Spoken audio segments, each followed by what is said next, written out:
Good evening, everyone, and welcome to Blood of My Blood. We are Ghostlight RPGs. We're here keeping the lamp lit with role-playing games and storytelling, even though the theaters are dark.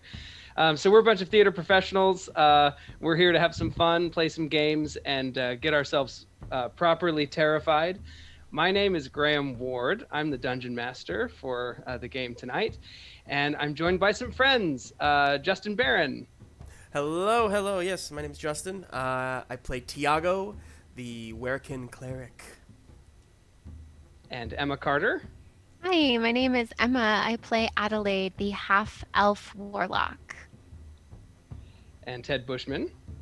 Hi, I'm Ted Bushman. I play Briar, the human barbarian. Jessica Jackson. Hi, I'm Jess. I play Fernwig, the Damon's psychic cook. And William Sinclair. Hello, my name is William, and I am playing Theodore, a human fighter. Well, I'm so glad you're all joining me. Thanks for those watching from home or after the fact on YouTube or what have you. We're just so excited to delve further into this story. This is chapter 5 of Blood of My Blood. This is a horror stream, so prepare yourselves. Tonight, we are going to see lots of disturbing things, probably, or rather hear. Hopefully, we won't see too much that's disturbing. But this is your content warning. You will see or hear descriptions of violence, suffering, possibly torture, psychological abuse, body invasion, potentially descriptions of self-harm and or other forms of madness. And as Don't I've give said them the whole before, menu. yeah, I know. And then at 45 minutes in, we're going to have a really interesting scene. We don't know what's going to happen. So we're going to try and stay on top of that, keep everyone safe. We've got our safety tools prepared. As I've said before, madness in this game is not intended to depict mental illness. So just be aware that when we use that term, we're referring to this sort of fantasy idea of experiencing something that's beyond the human realm of understanding, and how it twists the mind in ways that are really not meant to reflect anything in the real world. So that having been said, let me give a little bit of a recap on what happened last session. So up until now, our family members have been traveling on the sea, and their destination, they believed, was a place where the family could settle down, be free, seek their salvation through collectivism and experiments of the philosophical kind, led by Mother. Now, Mother is literally the mother of Briar, but to others, it's more of a title. You don't know any other name for her, but she has led you here with these promises that all of your dreams and hopes will be fulfilled. Unfortunately, you found out pretty soon that the crew knew that you were not actually traveling to the destination that had been published to everyone on the ship. And in that confusion, a derelict vessel nearly crashed into you. You avoided a shipwreck right away, but encountered some monstrous cult-like crusaders on the other ship. I guess there was one, and his watchdog, which was a monstrous, fiendish hellhound of sorts. Then after that happened, a mass attack occurred as these writhing leech-like serpents filled with globules of glassy spherical shape and this kind of membranous sac around it. They attacked, started drawing up corpses out of the water, and tried to draw away a couple of our player characters here. So you've just fended off those attacks when suddenly, as that fight was happening, the moon, which had grown enormous in the sky, was coming down, down, down, and eventually enveloped you. And you all blacked out. And that was where we ended our last session. Quite a synopsis there. So as we enter our story for tonight, We'll begin with Briar. Ted, do you want to describe to us one of Briar's memories? This is a sort of an anchor point with his relationship to Mother. Uh, um, when Briar was a child, Mother came to the city of Akaros, which is where we came from, after living there for 30 years. And when he was a child, he always wanted her attention. I mean, and she's this powerful, intelligent individual. I said Akaros, I meant Arokos, which is the name of the city. She was constantly distracted by other things, or not distracted, but working hard at making the family what it could be. And he believed so much in her and what she was doing, but also wanted to be near her. And the only moments where he could really be close to her was this time when he was around 7 years old, where he started having these bad dreams. He had these horrible dreams. And he would go to her room and she would let her sleep with him. And this happened for several months. And he remembered, that the time when he was closest to her was when she was nearly unconscious or asleep, when her thumb would sort of move through his hair. And he remembered that was the closest that he ever felt to Mother, and possibly in his whole life. Well, as you've come out of your unconscious state, you feel the rough sheets on the bed and the straw that fills the mattress beneath you. Your rather large body has diminished in size to that younger age. How old would you say you are? There was 6 or 7, I think. Okay, a little older. So you're pretty little, Yeah. and you feel the warmth of Mother's body on the other side of the bed. You are conscious to some degree that you are experiencing something again from your childhood, but there you find yourself. I think I'll reach out and see if I can find her hand to try and hold it to my chest, if I can. Mm-hmm. You do find her hand. It feels so soft in comparison to the kind of, gnarled, slightly more leathery, calloused hand of Mother that has been more familiar to you recently. Yeah. And you feel her soft hand, and just ever so slightly in her sleep, her fingers press against yours, and she kind of squeezes your hand back and then takes in a big breath and kind of turns over, and her face is now toward you. You see her hair is pulled back, and her face looks peaceful. The care that you're used to seeing on her face, not only recently, but also when she's conscious at this time in your childhood, it's all kind of wiped away, and you just see all of those lines soften as she sleeps peacefully beside you. And then she again takes in a breath and startles awake, and you see her eyes open, and immediately some of that care returns.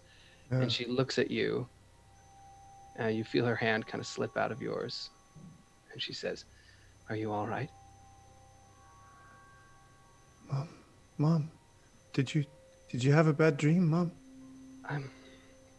No, I'm all right, Briar. You just go to sleep. She closes her eyes. I love you, Mom.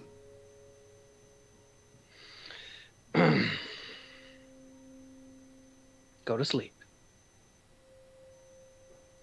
Okay. And I'll pull the blankets over myself and try to sort of snuggle as close to her as I can get. As you pull the blankets up, you feel this sharp pain like you're tearing a Band-Aid off. And as you pull them up, the whole room goes with them, and you find yourself in another memory. You got anything else left in the docket there? Do you want to share with us another experience? An anchor point connecting me to her? Yeah. There's this moment where there was this family who I really loved, partially because I had a crush on their daughter, and they were members of the family. And I was about 14, and they had decided that Mother was a deceiver. They said that she was a manipulator, they said all of these things about her, and they were so angry at her. And they left. And I remember them leaving the compound and taking all their things with them. And I remember the mother of this family took a knife and slashed through one of the paintings at the compound. And I remember afterwards, mother was distraught and so frustrated. And I remember, she went upstairs into the compound. I don't know exactly what the house was like, but I walked up there and she was sitting on the bed and just sort of seething with anger. And I remember sitting there on the bed next to her, and the same thing of taking her hand. And it was one of the only times when she was awake that she accepted any physical touch. Yeah, you experience that again, and you feel her hand squeezing yours. And as she squeezes, the grasp gets tighter and tighter, and you can see her hand is trembling with probably rage, disappointment, grief over the loss of this relationship. Yeah. And then her nails start to bite into your fingers. You can feel it. She's drawing blood. Yeah. I'll put my other hand on her hand and sort of, grip back as if, just to let her know that I'm there, but I'll let it happen. Okay, after a few minutes of that, she kind of lets go. You feel her almost unconsciously wipe your blood off her finger onto your clothing. Pulls her hand back, and she just looks up at you, and you can see her eyes are like they're shrouded in this kind of dark, careworn expression. And she looks up at you very darkly. And she says, "Don't you ever leave me." Mother, why do people not trust us? Is there something wrong with us? There's nothing wrong with us. It's the world, the outside world. They have no understanding of what our true meaning is. Not just us, but everyone, all living people. We have great purpose. And you are going to help me achieve it. One day, you will unlock the door. They don't understand, but they don't need to. Let them go. Just you never leave me. I love you, Mother. I won't ever leave you. Ever. And I will never leave you. And she kind of stoops for a minute, and you see her lank hair, at this point a little less gray than it is more recently. And it just kind of hangs over her face, and she sits there for a minute. And you feel the burden kind of roll onto her shoulders, and she stands up and says, "I have to meet with the doctor. They are unwell. You stay here. All right? Stay in your room. Okay. Until sundown." Okay. And she reaches over and just takes a little, there's like a wooden cup by the bed, and she drinks whatever beverage is in it, and then just kind of forcefully slams it down and walks out the door without looking back at you. Mm-hmm. Yeah, and I'll, watch her go, and as the door slams, I'll just sit there and look out the window at the carriage leaving and say, purpose. You're suddenly overwhelmed by a feeling of wrongness, that you're not in the right place. But unlike in the bed, this place is not leaving you.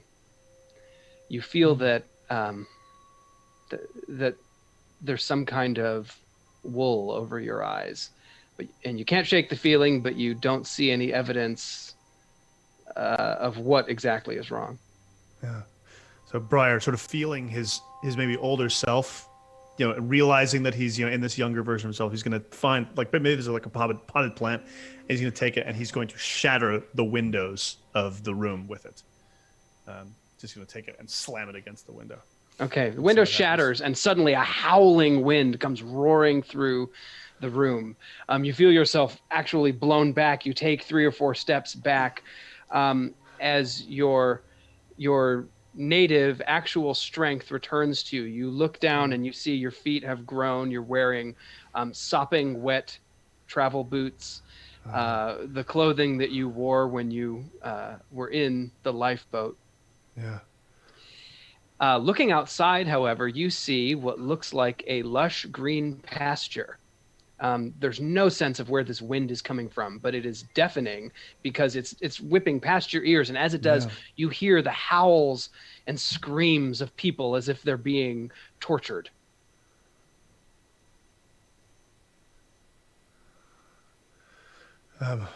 I'll run out into the field and see if I can see anything. Okay, stepping outside, you feel that the ground beneath your feet is soft, but not like grass. It's soft like a drum or a trampoline. As you press down on it, you can feel it give, almost like making a little bit of a patter under your boots. But you're walking through the pasture, and you don't see any evidence of the source of this wind. It seems to be blowing very clearly in one direction. Yeah. I guess I'll walk towards the place where it seems like walk into the wind where it's blowing from. Mm-hmm. Okay, you continue. You can see what looks like a little cottage in the distance. Yeah, and I'll just sort of press up against this bracing wind and pull my, I don't know if it's cold, but I'm sort of holding myself together and just pressing forward and seeing if I can reach this cottage. Okay, as you reach the cottage, you see that it has a burst window, and you see inside the room that you just left.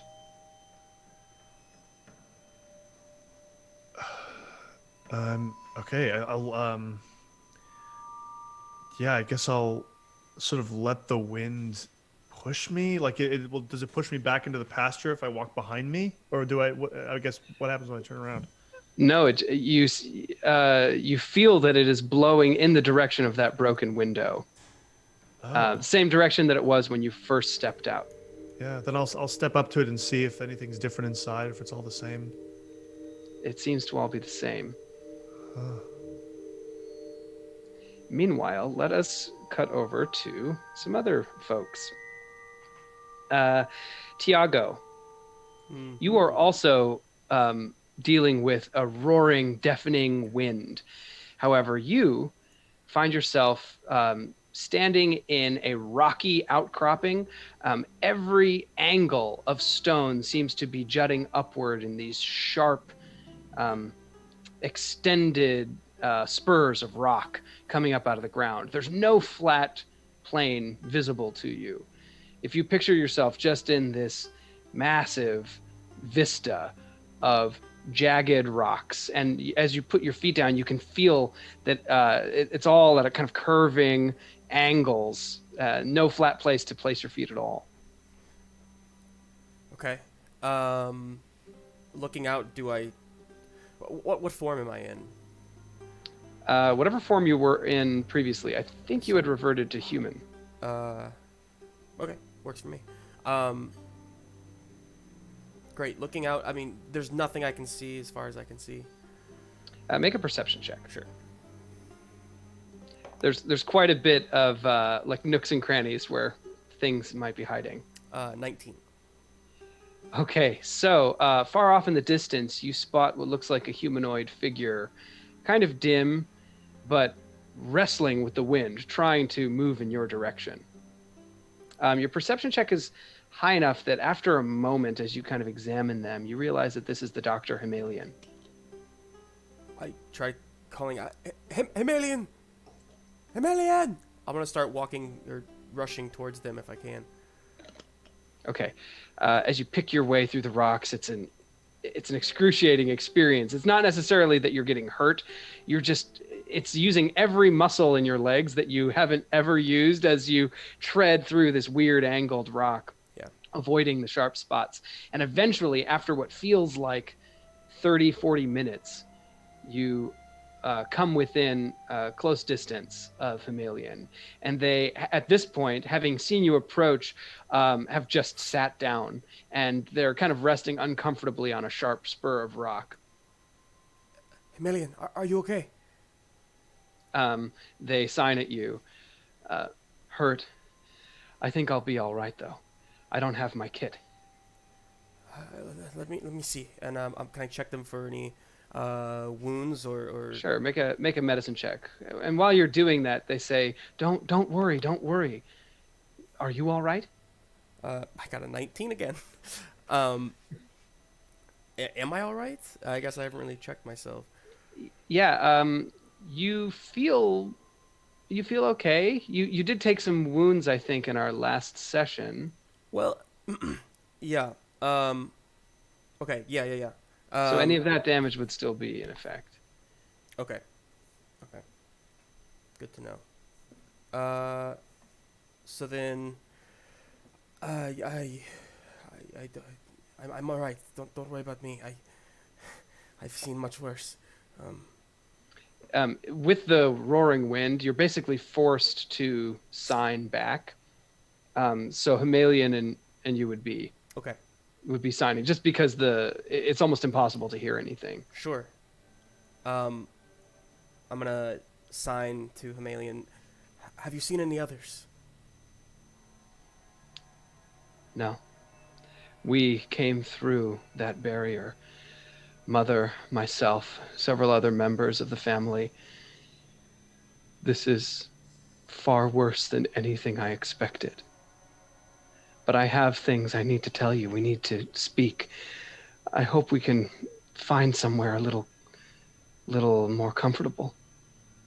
Yes. Let's get out of here. Perhaps there's an inlet or something nearby. Cave. Yes. Water would be good. Yes. I'll try to lift them and maybe throw an arm over my shoulder. And Yeah. Your medicine check is a 19. You can see that they look as though they are burned, and there's a huge area on their shoulder going all the way down to the fingertips that is glowing this saturated golden yellow color, and the skin is just beginning to show a kind of crusty texture like what you saw on Selby. Okay. I'll ignore that for now and try to find a place to rest or get out of the wind. Okay. Go ahead and make a survival check with advantage from Hemalian's help. They'll sort of keep an eye out, and they'll say, looking for water. Is there anything else that you know about where we are?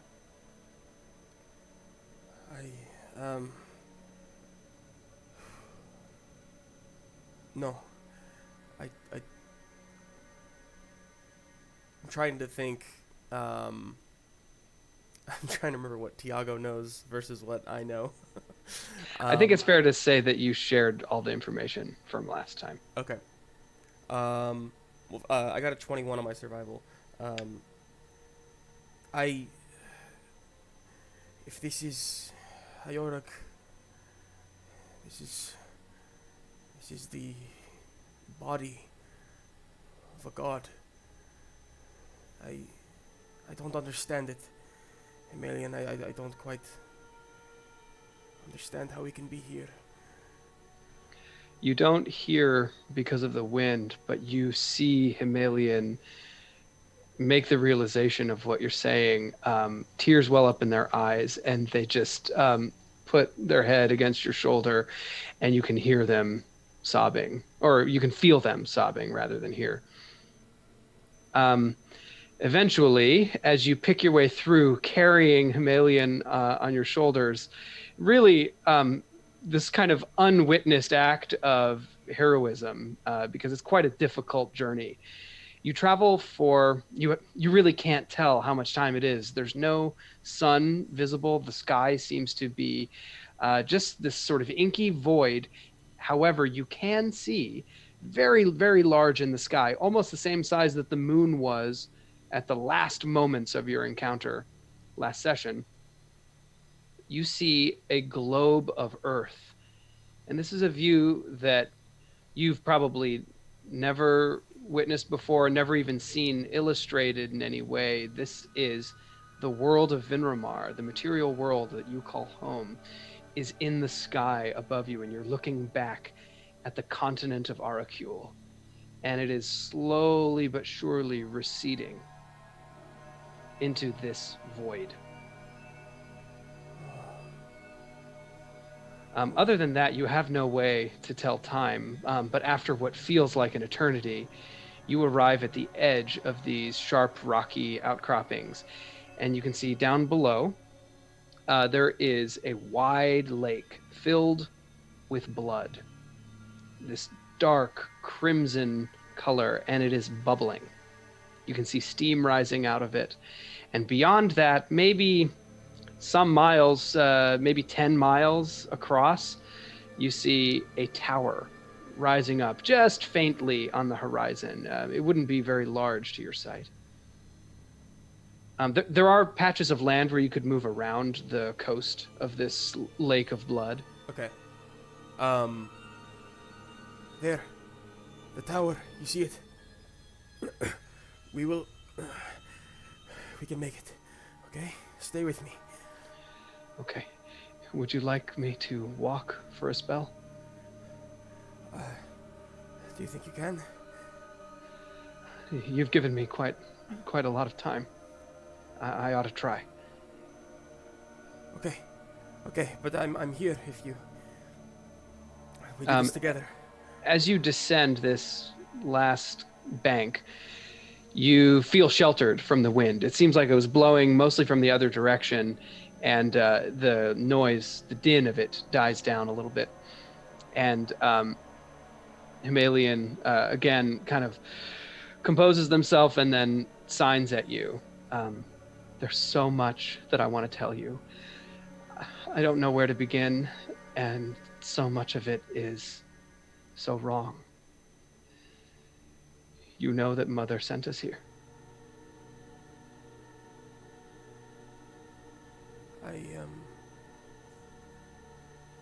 Why? I can't tell for certain, but I know that it involves some kind of sacrifice.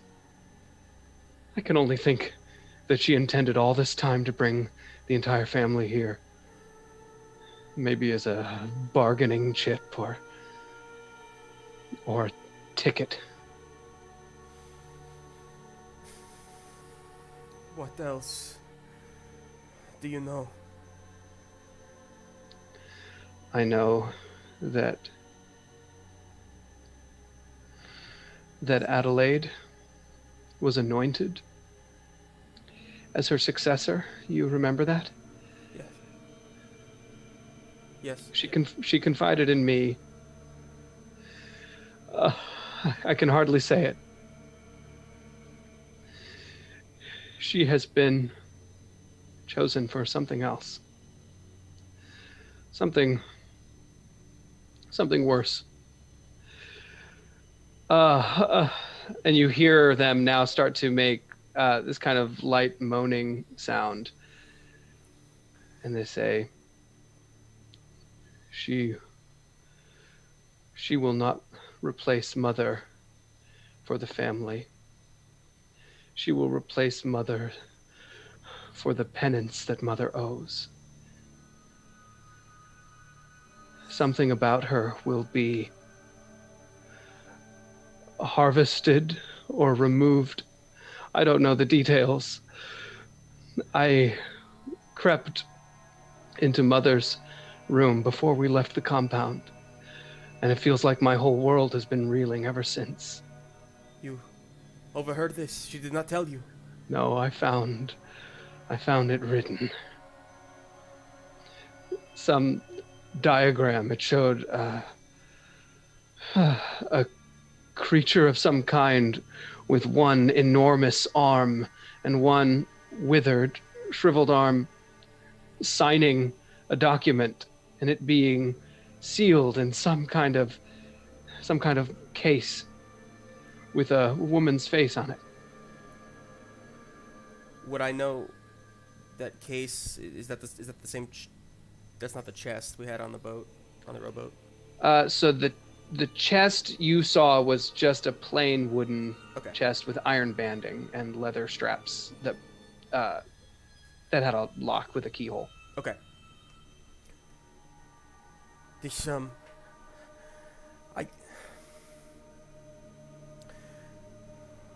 Hemalian, does Adelaide know?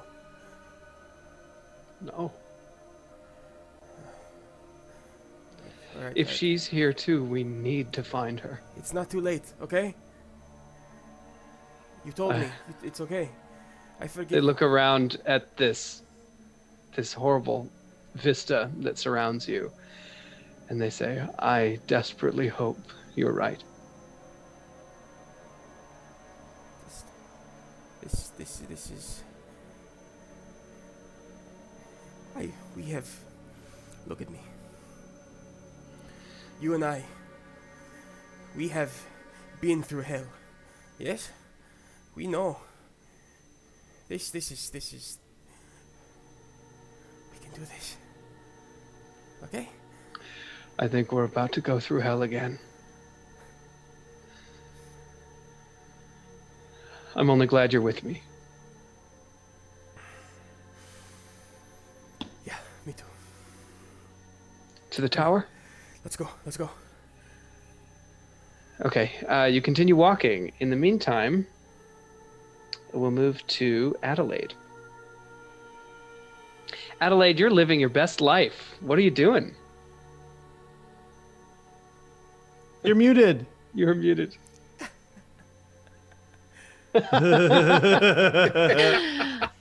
I woke up in a bed with satin sheets and it's four-poster, and I'm in a room surrounded by the most elegant furniture, and there are servants bringing me breakfast in bed and lacing me up in the most magnificent dress, and I am twirling around my beautiful mansion.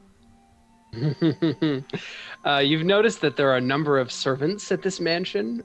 They seem to be members of the family that you recognize. They all give great deference to you. They bring you drinks and little cucumber sandwiches or whatever else your heart desires. Also with you is Etta, and she seems to have come over for some kind of lunch date. You don't remember making the arrangement, but here she is, and everything is in order. It's a wonderful, pleasant time. So she kind of sits with Darling. you. Mm-hmm. No, go ahead. She's just munching on her sandwich, and she says, "What a lovely day." Oh, yes, isn't it? You look absolutely marvelous in that frock. Oh, thank you. I was going to say the same thing for you, except instead of marvelous, I was going to say divine. Would you like more tea? Oh, I would actually. Is that self-indulgent? No, not at all. Ahem, you over there. More tea, please. One of the family members kind of walks over very slowly, almost as though laboring to move their feet. And they crane their head up at you. And they say, "What do you need?" Tea and sugar, if you would be a doll. Right away. And they blink a little bit and then slowly walk off toward the kitchen. Don't know what's gotten into them. Etta's kind of watching them go and lingers with her gaze for a moment and says, "You know, I feel like we were meant to do something together today. I thought we had gathered for some kind of occasion. Do you remember?" Adelaide tries to remember. Can she? Is anything coming to her, or is it... You don't have any particular memory of what led you into this moment. Well, for the life of me, I can't recall, but we're here now. Would you like a tour of the mansion? Oh, of course. Yes. I guess we haven't done that yet, she says, and kind of looks around. Again, a little bit confused, but she kind of shrugs it off and she'll follow you. Adelaide leads her through room after room of just the most decadent, elegant, over the top finery. Rooms that are just for viewing, like a gallery with a bunch of paintings, multiple sitting rooms. Just everything is beautiful and lovely. And she takes the time to comment on everything. Etta is a woman who you wouldn't say that she has very high standards like Selby, for example, who is kind of sophisticated and cultured. Etta's a little more simple in her upbringing and background, but she has an eye for nice things, and she kind of comments on every little thing just the way you'd hope she would. And she'll say, suddenly, after, however long the tour is taken, she'll say, do you remember there were others with us? What? I feel as though someone's missing. I don't know. I just, Briar. Oh, yes. Briar. Wasn't he No. sitting with What? us in the parlor? Adelaide looks around to see if Briar is there. No sign of Briar. Maybe he was supposed to be here. No. And she looks confused and she says, I think you mean Marsus. Oh, of course, Marsus. And at that, you hear the dogs barking in the yard outside your mansion as they herald the arrival of a kind of chariot coach that pulls up to the front door. And stepping out of it, you see this dashing figure with tumble-down blonde locks. And he opens the door very grandly and he says, "Ah, darlings, it's so good to see you both." Welcome home, my love. And she gives him a little kiss on the cheek. Yeah, and he'll kind of put his hands on your shoulder and give you a very fond caress. And he'll say, "And how are you, my love?" Oh, we're simply marvelous. I was just giving Etta darling a tour of the mansion. "Oh, good. So glad that you came over, Etta." And she gives a little curtsy. Was Briar with you, Marsus? Briar? No. He's off on business of some kind, I'm sure. Right, of course. Well, what's on our schedule for the evening? What should we do? Cards? Yes, let's do cards. Let's have a party. Who will we invite? All of the women that I hate so that I can gloat at them. That is what I was hoping you would say. There's nothing I would like more than to look at you fondly, to create jealousy in the women that you hate. And he smiles this big toothy smile and kind of grandly sweeps out of the room for a moment. He's such a dear, isn't he? I can't help but look at the two of you and just feel like I'm missing something in my own life. I don't know. I'm always so overwhelmed. I guess it's envy, but a friendly envy. Oh, there's nothing wrong with a friendly envy. I'd take Etta's hands. Is there anything I could do to help you, darling? Oh. And you see just a flash of disquiet in her expression as you ask this. And she says, No. Everything's all right. Are you sure? Yes. I just, for a moment, felt that I heard the waves. And she kind of looks out the window and you just see green pasture. And she says, I could have sworn I heard the sea, but it must have been a trick. Perhaps you should sit down or drink some water, darling. No, don't make a fuss. I'm absolutely all right. Shall we start having people call on our friends? Yes. Send the servants to go call on all of our dearest and closest friends. Let's go over the guest list, she says, and kind of conspiratorially draws you over to a side table where you can make a list of all the people that you hate that you would love to invite over. It's a list of all of the people from Adelaide's past life before she joined the family, all of the girls who made fun of her for her half-elf heritage and treated her like she was beneath them. All of them make the cut. Excellent. Okay, so we'll fade away from that, and now we will follow Theodore and Fernwig. The two of you have been together since the incident on the boat. You are standing knee-deep in slime, some kind of gray, putrid slime that it's stinging your nostrils, and you've traveled through it for what feels like hours. You have every recollection of everything you've just experienced. Looking off to the left, right, is there any sign of, or is it just slime for as far as the eye can see? You can see that you're in something of a gorge or a canyon that's Okay. pretty long. It continues for probably miles ahead of you. Up on the top of this bank to your right, you see what look like very pale, bleached wooden brambles, like a tangled forest. But you don't see any leaves. In fact, you have the disturbing realization that the trees are made out of bones that are in the shape of branches, branching bones, almost like rib cages or wishbones on a carcass.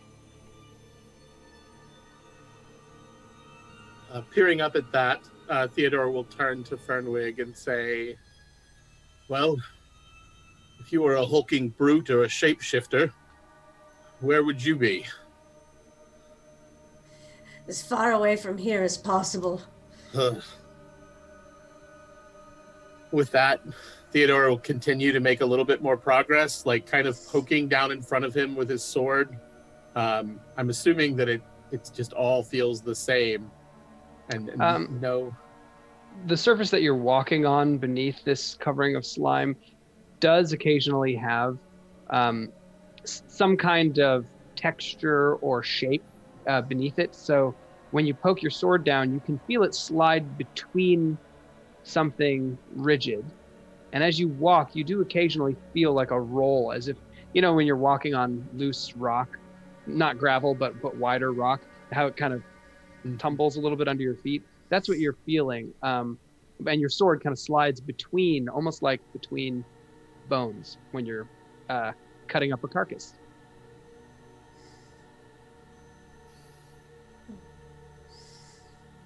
This place reminds me of when we'd keep a hog too long in the larder, and some cheap master would tell me to butcher it anyway. It's foul. Yes.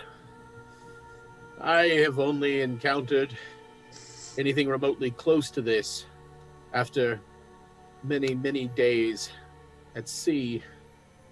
The smell of men when they haven't had the opportunity to bathe themselves.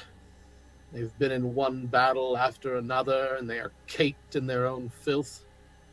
Oh, it is not pleasant, not something that I have fond memories of.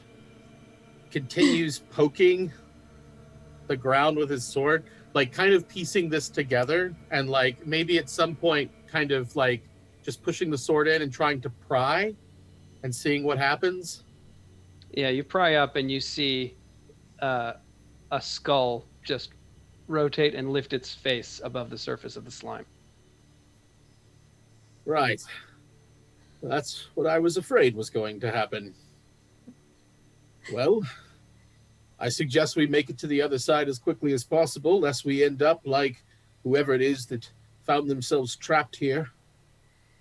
We have no other choice. I have to make it out of here, if only to tell Tiago thank you for what he did back there. I must admit I am still processing all of this, and it stung a bit that he kept something like that from all of us, but you are right. was quite courageous what he did. Theodore, don't take it personally. People with secrets like his, it's less about keeping the secret from others than having to admit it to yourself. As long as it's secret from someone like you, then somehow he's less a monster. I know, I've had the same thought. It makes a great deal of sense. Hearing you put it that way, I know a thing or two about keeping secrets from oneself. So, if we do encounter him again, we'll have to make it a point to tell him that I'm sorry. I think that I acted quite brash at one point. But at any rate, and with that, he'll offer out his arm to try and help Fernwig along, and continue pressing for the shore as quickly as possible. Fernwig has the first impulse to swat his arm away and then realizes, what the hell, I'm in hell. I might as well take the help. And so she takes Theodore's arm and she says, come on, we're going to make it out of here and we're going to see Tiago and we're going to tell him. As you do this, you hear this sound crossing the sky above you. Looking up, the sky up to this point has been fairly dark, but you see an undulating shape, and it makes the sound as it crosses the sky.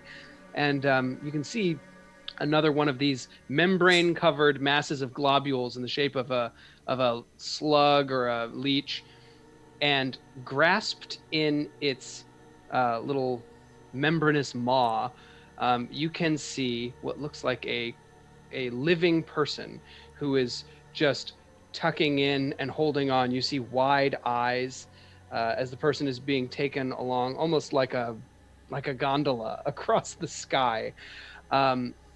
Make a perception check, each of you.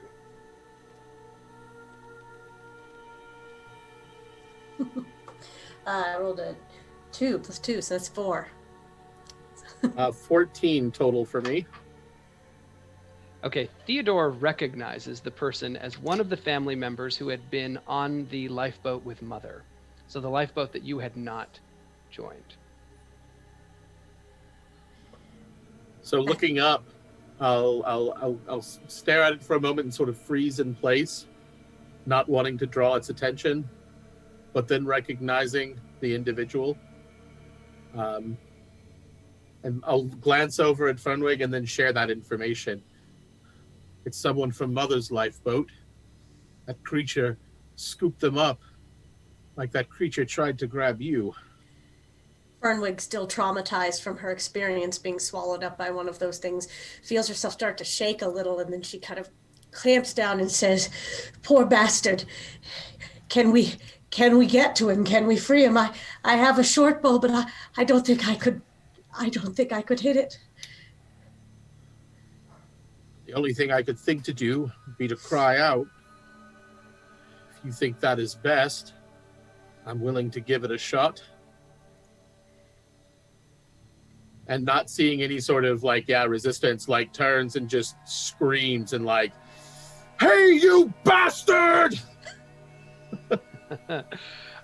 Perhaps fortunately for you, it seems to take no notice. It's already pretty far across the sky. You can see that in its wake are moving kind of a flock of flying creatures, and you can see that they have hands and legs tucked in as their wings beat across the sky. You can see spiked, elongated tails moving down from their back, and their faces kind of arc around looking for the source of the scream that you've just emitted. They don't see you, but you see that on their faces are all kinds of weird shapes. They're a fair variety. It looks like a hand pressed into a clay figurine of a person and just mushed the face. They have huge spurs that come out, and it's a very strange shape. No eyes, but there is jagged teeth And they're about 100 feet up in the sky, so you're just kind of Or- barely seeing this. Fernwig tries to reach out, and she tries to just see if there's any mind up there she can get a hold of, anything left in either the member of the family or the things carrying him. Okay, and your range is 120 feet? 120. Okay, awesome. So you're reaching out to the family member? Yeah. Okay, you do contact him. His name is Tarnicus, and he is a member of the family who has just been involved in various kind of support roles. Never anyone who really stood out from the group.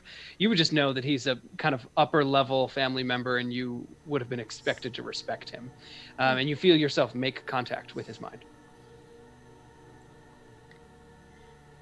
I see. And I don't think she knows what to say other than, it's Tarnicus, Tarnicus. And she just sort of says his name to him because I think she's so shocked she knows what it's like that there's nothing to do for him. Yeah, you just feel the raw emotional outburst from his mind of agony, desperation, and utter lack of hope. And that's everything she felt when it was happening to her, and so she cuts contact and just sort of Okay. slumps. The creature worms its way across the sky and out of view.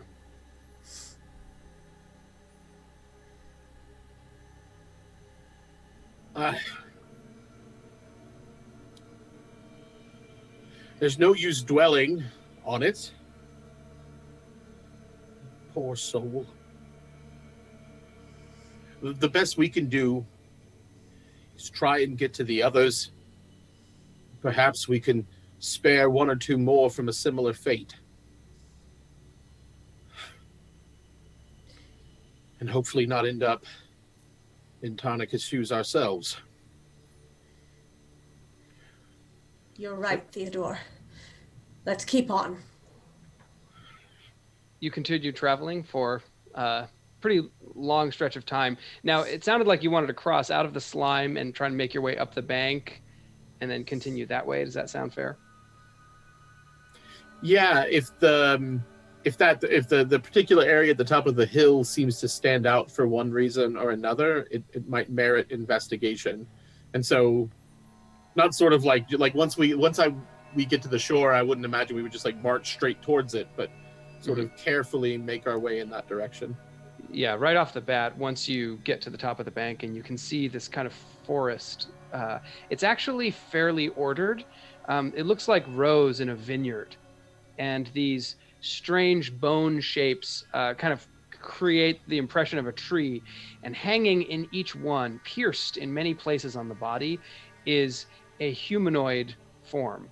And they are all, in this kind of crucifixion pose, and they just stretch out for as far as you can see in that direction.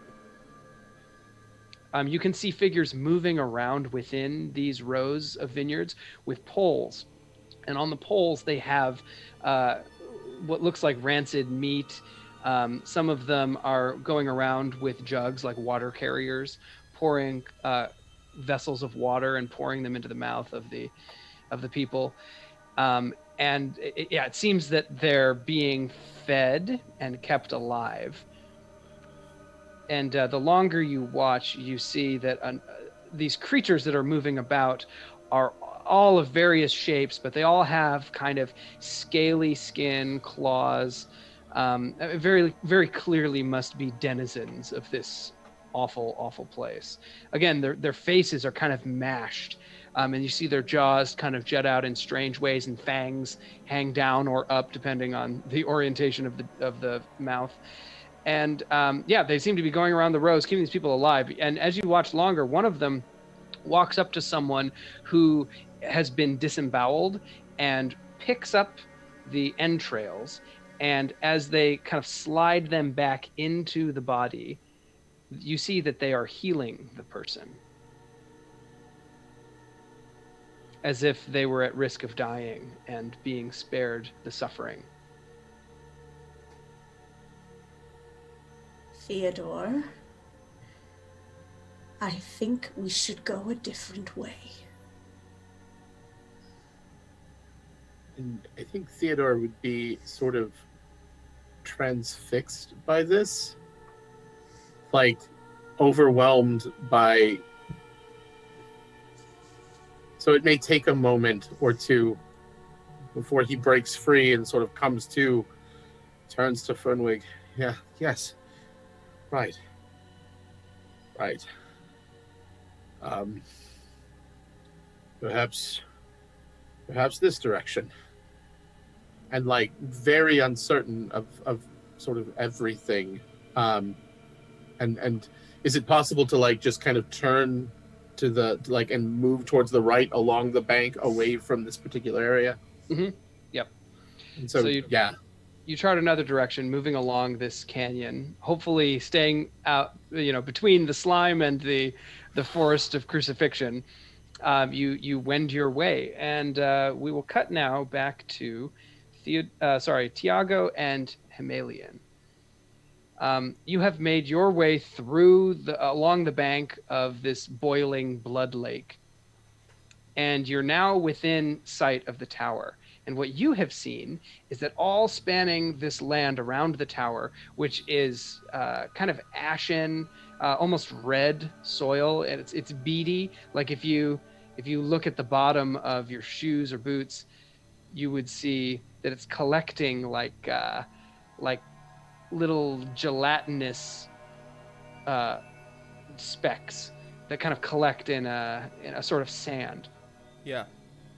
And set within this, again, in rows, each one is about an acre of space that it takes up, or rather they're spaced out an acre at a time. You see a kind of purplish sack and all sorts of tubes, blue tubes leading out of it into the ground like veins. And sitting inside the sacks, you can see huddled people in fetal positions. They're sitting like as if they are conscious? Yes, actually. You can get close enough to see that one of them that's nearby has their eyes open and they look like they're speaking and gesticulating. But they're kind of huddled up within the sack. And how far are we from the tower? You're now probably 500, 600 feet. So fairly close. It's high, very high, almost architecturally impossible. Excuse me. Hey. Hello. I'm gonna kind of walk towards them. Okay. They seem unaware of you at all. They're having some kind of animated conversation with nothing. Are they speaking a language that I... The sack seems to be blocking the sound, but you could easily, you see how the membrane of the sack could be torn open. Yeah. I turn to Hemalian. We should free them, yes? I'm gonna turn, do I have my gear with me? Yes. Everything that was on your person and in the boat was around you when you first appeared. Okay. I will take my mace and try to smash these tubes. Okay. Go ahead and make an attack roll.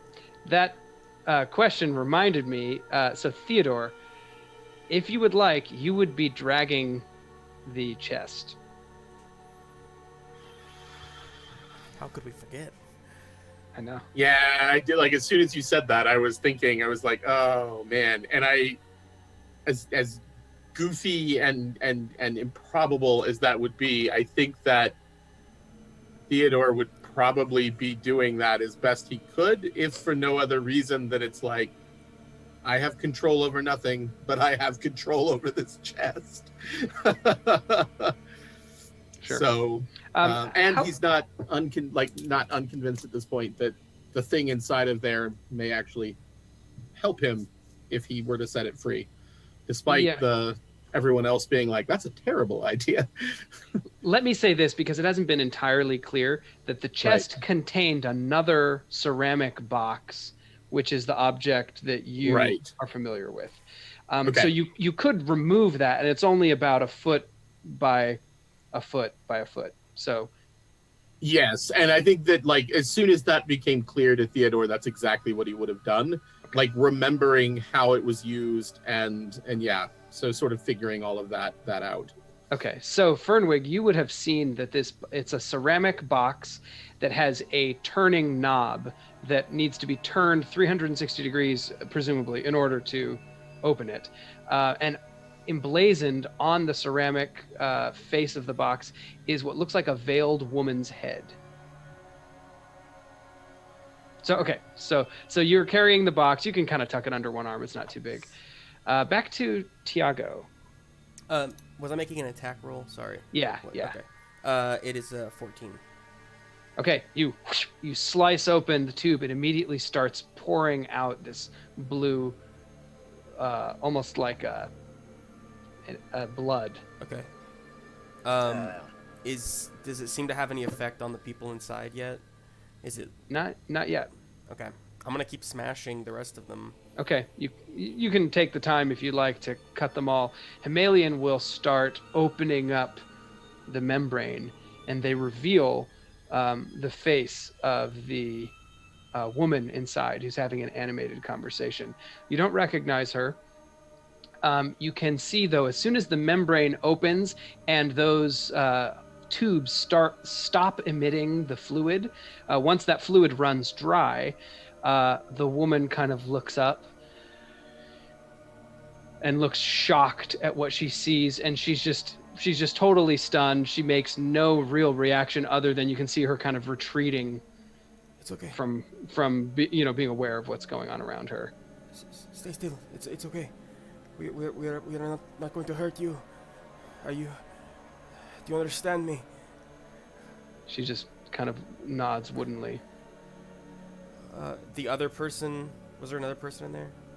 No, It was just one person. So they Oh, were I'm having sorry, an animated conversation with nothing. I see. Okay. They are clothed. They seem to be wearing clothes that are not familiar to you culturally. So, Okay. The equivalent of someone from the other side of the world. Yeah. We're going to go to this tower. Do you want to come with us?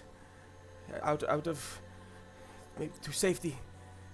They seem unable to really pull out of the shock, but they will follow you if you need them.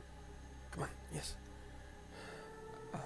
I just looked at Hemalian like, let's go. Okay, yeah, Hemalian will make a quick survey of her physical condition, and she seems unhurt. Okay. You do notice as she stands up and turns her head that the crown of her head has been shaved, and on it you can see an emblem. It looks like it's some kind of runic symbol, like a birthmark. As we maybe start walking, can you speak? Make a your choice. If you wanted to, you could do medicine, insight, or persuasion, depending on kind of how you want to be approaching it. Like medicine would be assessing, the physical condition of her shock. Let's do insight. Okay. Yeah. All the rolls are really good tonight, which means they're going to be really bad next week. 23. Wow. Okay. So you figure out just the way to speak to her, and over the course of about 5 minutes, you do get her to start talking. She speaks in a language that at first you are unsure if you understand it, and then you realize it's a dialect of Arak, the language that is common in Arakul. But it's or at least it shares, kind of like the family, like the difference between Spanish and Portuguese. Like there's enough that you can understand what she's saying. And with this heavy accent and you not picking up every word, she describes that she had been taken by someone you gather like in an alley in some city and put into a crate. And then she felt that she was on the ocean for a long time. Occasionally they would feed her. She was just in the hold of a ship. And then there was kind of a shimmering. Everything went black. And then she was inside her home, speaking with her father, playing with her little brother. And it felt like an eternity that she was just remembering.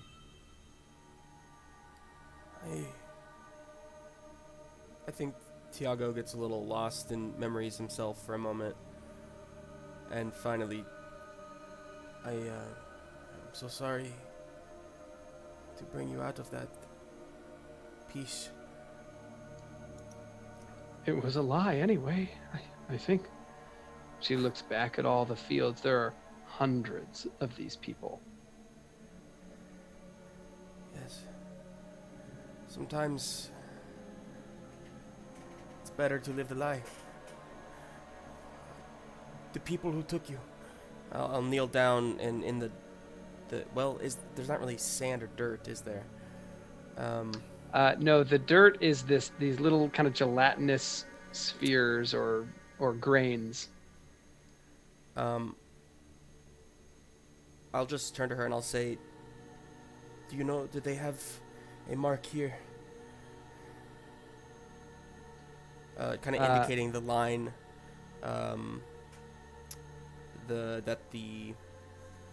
Atharmos. Atharmos, yeah.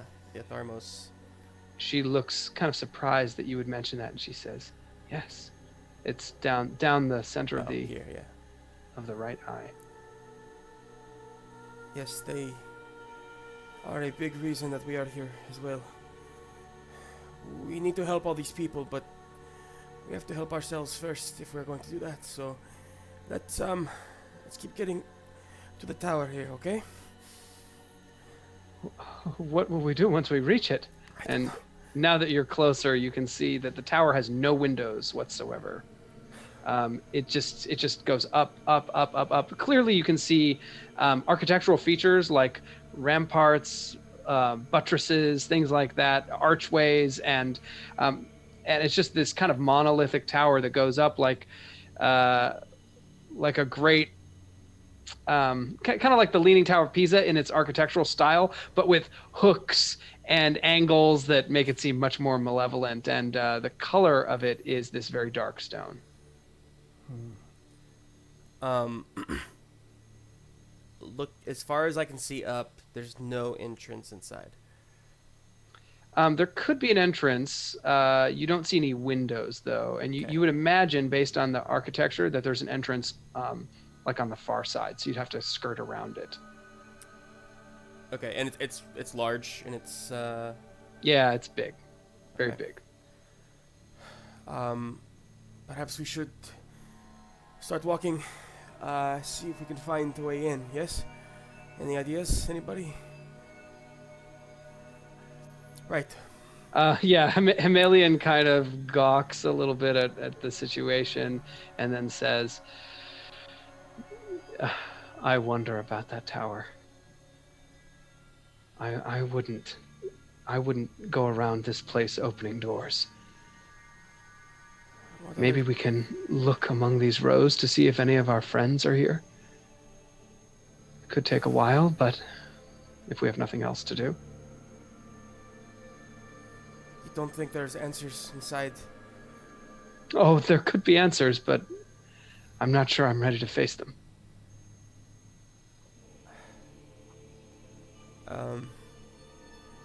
Okay. Alright, let's free some more people. Perhaps we will get a better insight into what to do next. Okay. So, how do you want to approach that? Hemalian will kind of follow your guidance, but just starts looking around at the various people in these little sacks. I'm gonna hand my mace to... Does Hemalian have any kind of weapon? No. Okay. I'm gonna hand my mace to Hemalian, and I will give... I have a dagger I will give to this woman, you said? Yeah. Mm-hmm. She'll say that her name is Dorog. I am Tiago.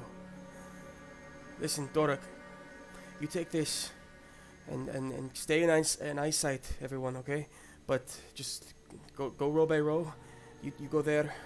Hemalian, you take this row, and I'll go down this way. Listen,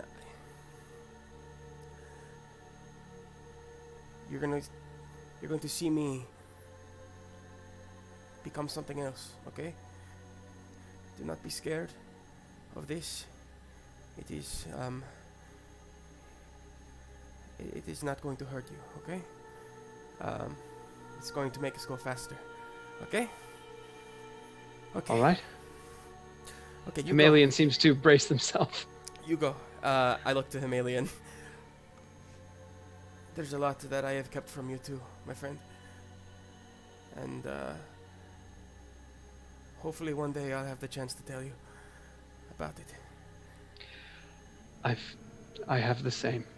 We've both had secrets. I only fear that mine have done more damage. I don't know.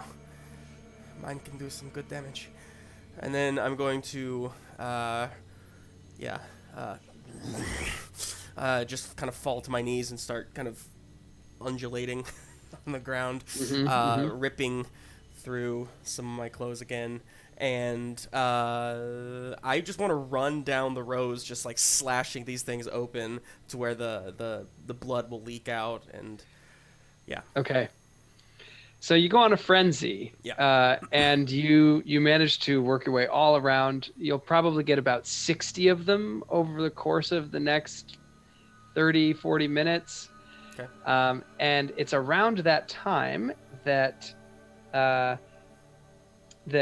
Theodore and Fernwig emerge from this canyon, and you find yourself likewise in this open field, and the tower actually not that far away, and you can see Tiago rampaging around these purple sacks and tearing them open, and humans and other intelligent humanoid creatures are spilling out of them.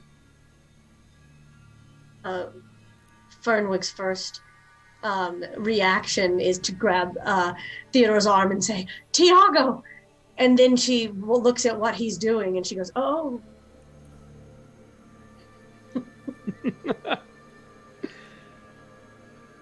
Hemalian hears you, and they wave. And so we start going over to them, and we get there as fast as we can. Okay. Yeah, moving over, confused at first. Perhaps Theodore, perhaps a bit hesitant. But Tiago's not in his right mind until seeing Hemalian and realizing that they are over there. So, would Fernwood recognize? Do all the people coming out have the symbols on their heads? Many of them, not every single one, but you recognize these as the mark of the demonic herald. Yeah. Who ostensibly owns these daemons. Yeah, and Fernwig seizes up and she says, "Oh no, oh no," and she kind of holds her own head a little bit as she looks around and watches these people, some of whom with this mark that she also knows she has, tumbling out. The crowd will. They're just in varying states of even awareness of what's going on around them. But Hemalian is trying to gather them over, and all of you can kind of huddle up on the edge of this area near the mouth of the canyon. And you have enough shelter, you think, that you can kind of keep out of sight from the tower, just by the fact that the tower has no windows. Okay.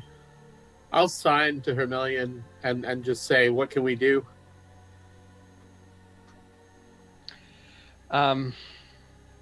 I'm really unsure of the situation of each of these people. They don't seem to be significantly injured, most of them, but I don't think there's anything that we can truly do for them at the moment. Not until we can find a way to leave. Well, Theodore will I guess begin so they're sort of just like spilling out into the ground, right? Mm-hmm. Helping them up as best and kind of like moving them in a direction so that they're not just kind of all like laying out, like just completely like I'm going to take action because I have no idea what's going on and this is beyond my comprehension. So Okay. So there were about 60 who had been released when you arrived. Tiago's still going, and you're all kind of shepherding them. So by now there's about 80 when suddenly a sound emits from the top of the tower. You can hear this blaring like a horn, but it sounds like it's coming through the throat of some creature. And let us now cut back to Briar. Briar, you hear no horn, of course. You are living in your memories. Where are you now? I've moved on to a different memory. There's a party happening at the compound, and everyone in the party is there. Actually, Fernwig is cooking with a bunch of the other people, and well, I guess Theodore's not there because it was before he came and joined the family. But Adelaide and Tiago are there, and Selby is there, and there are musicians playing that have been hired. They're not members of the family, or maybe they are, and they're like, there's a few musicians in the family. I don't know. Who knows? But we people are dancing, and Briar has a moment where Marcus and Selby have just danced together, and he asks if he can have a dance with her, and they have a very polite, very platonic dance together.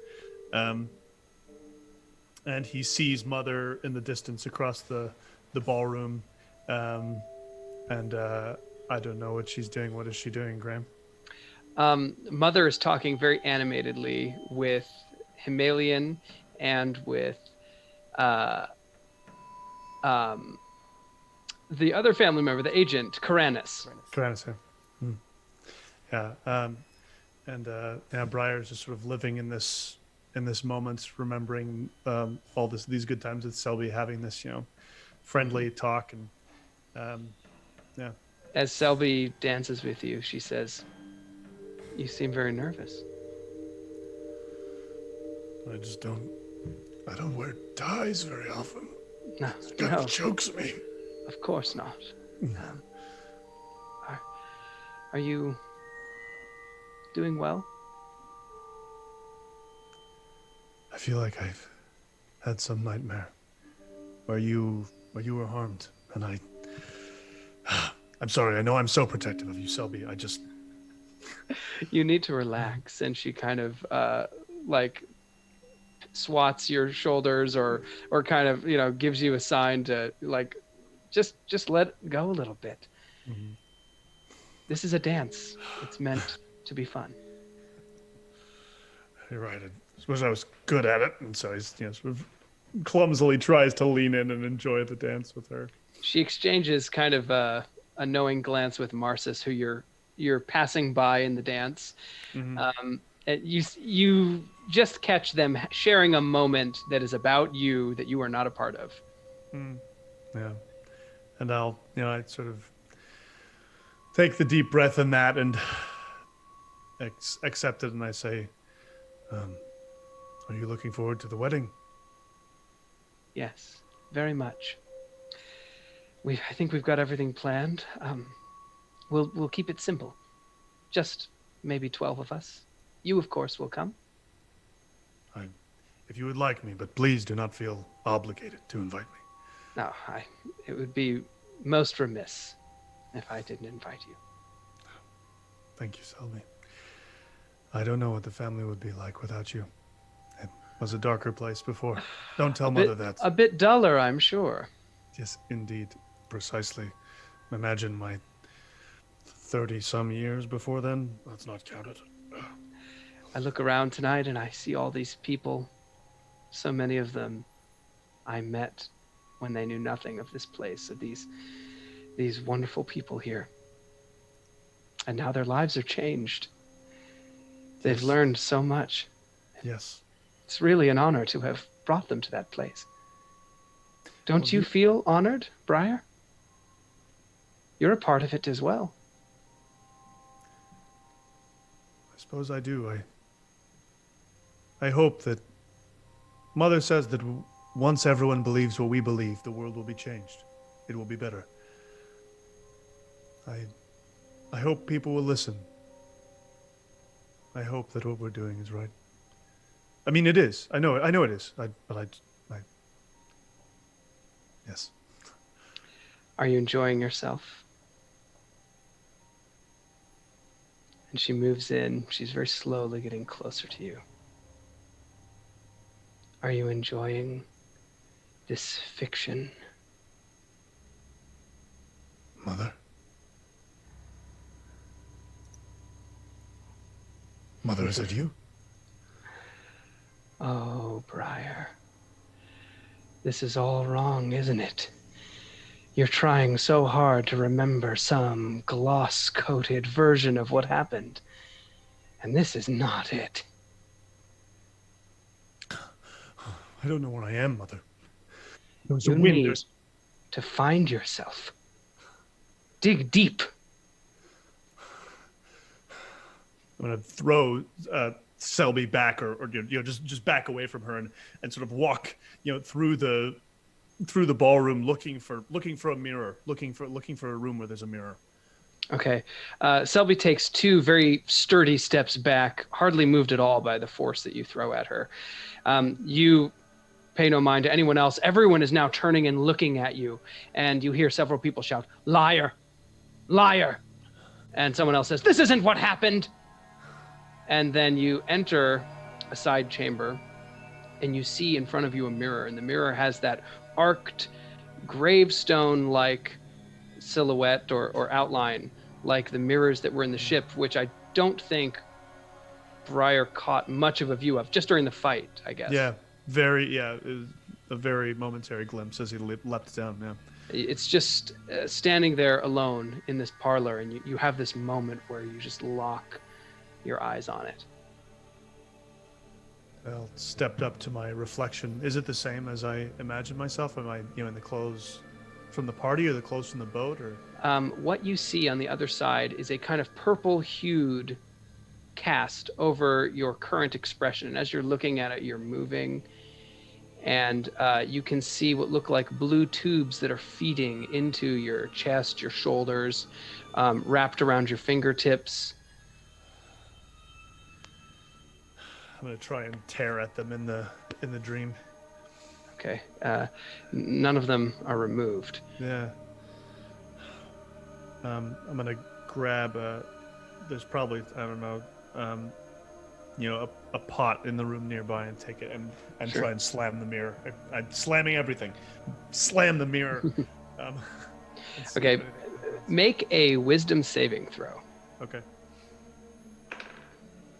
That's gonna be an 11. Okay. As you move to strike the mirror, you find that you've actually put the pot back down and are just looking back at your reflection. You never smashed it. Oh.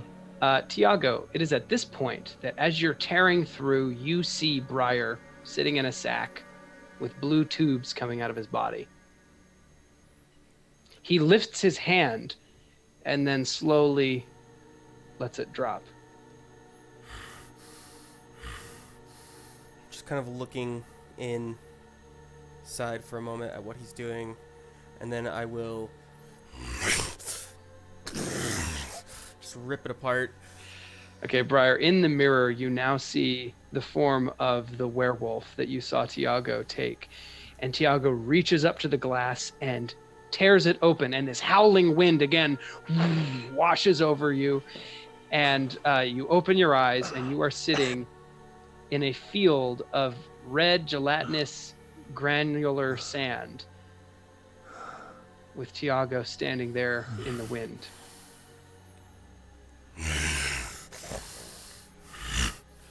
I think I'm just gonna run and keep opening more. Okay, you can see a crowd of people that are emerging from these rows and rows of purple sacks that they're going toward a little dell where it seems like a canyon is starting. And there you see Hemalian and Fernwig and Theodore.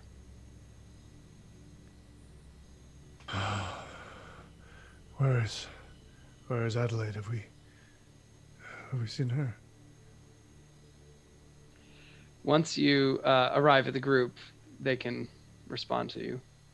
Because I think Tiago's gone. Sorry, yes, I'm gone. I've staggered over to the group where I can see them. Right. Briar, no sign of Adelaide. Where's this place? We're dead, I assume. I wish it were that easy, friend. We're You in can hear- Hyorig. You can hear a blaring, like heavy-throated bellow or horn coming from the top of the tower. Hemalian, You made it okay. I sign to them. Yes, I'm all right. A little hurt, but I'll be okay. And you? You seem just fine, other than what you've experienced. there were dreams. I dreamed of things that had happened and things that didn't, and do you know where Mother is? Did you see her? She was not with me when I crossed the border. We need to find her. She could be hurt. Do you know what her? Did she understand what was going on? I remember now. This must be Hyorig, right? This fable. There's something you all should know. And Hemalian looks out at Tiago, tearing through the fields. Tiago, you're getting along. You got quite a few left, I think probably starting to run out of gas. I think he's tired, and hearing the horn and seeing how many people have started gathering, I think he's going to do one last one, looking out at like the vast majority that are left, and then just start running back towards to the group. Okay.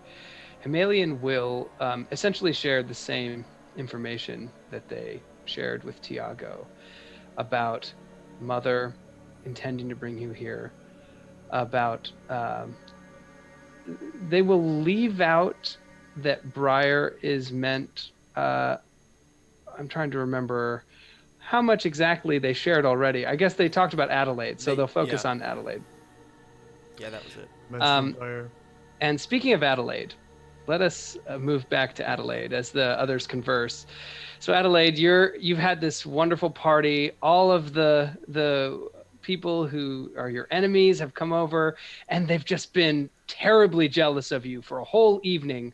It's now long after sunset, getting toward midnight, and most of the guests have taken their leave, and it's just you and Marcis and a couple others, including Etta, drinking wine on the floor, very cozy and relaxed. Can we be in front of a fireplace? Absolutely.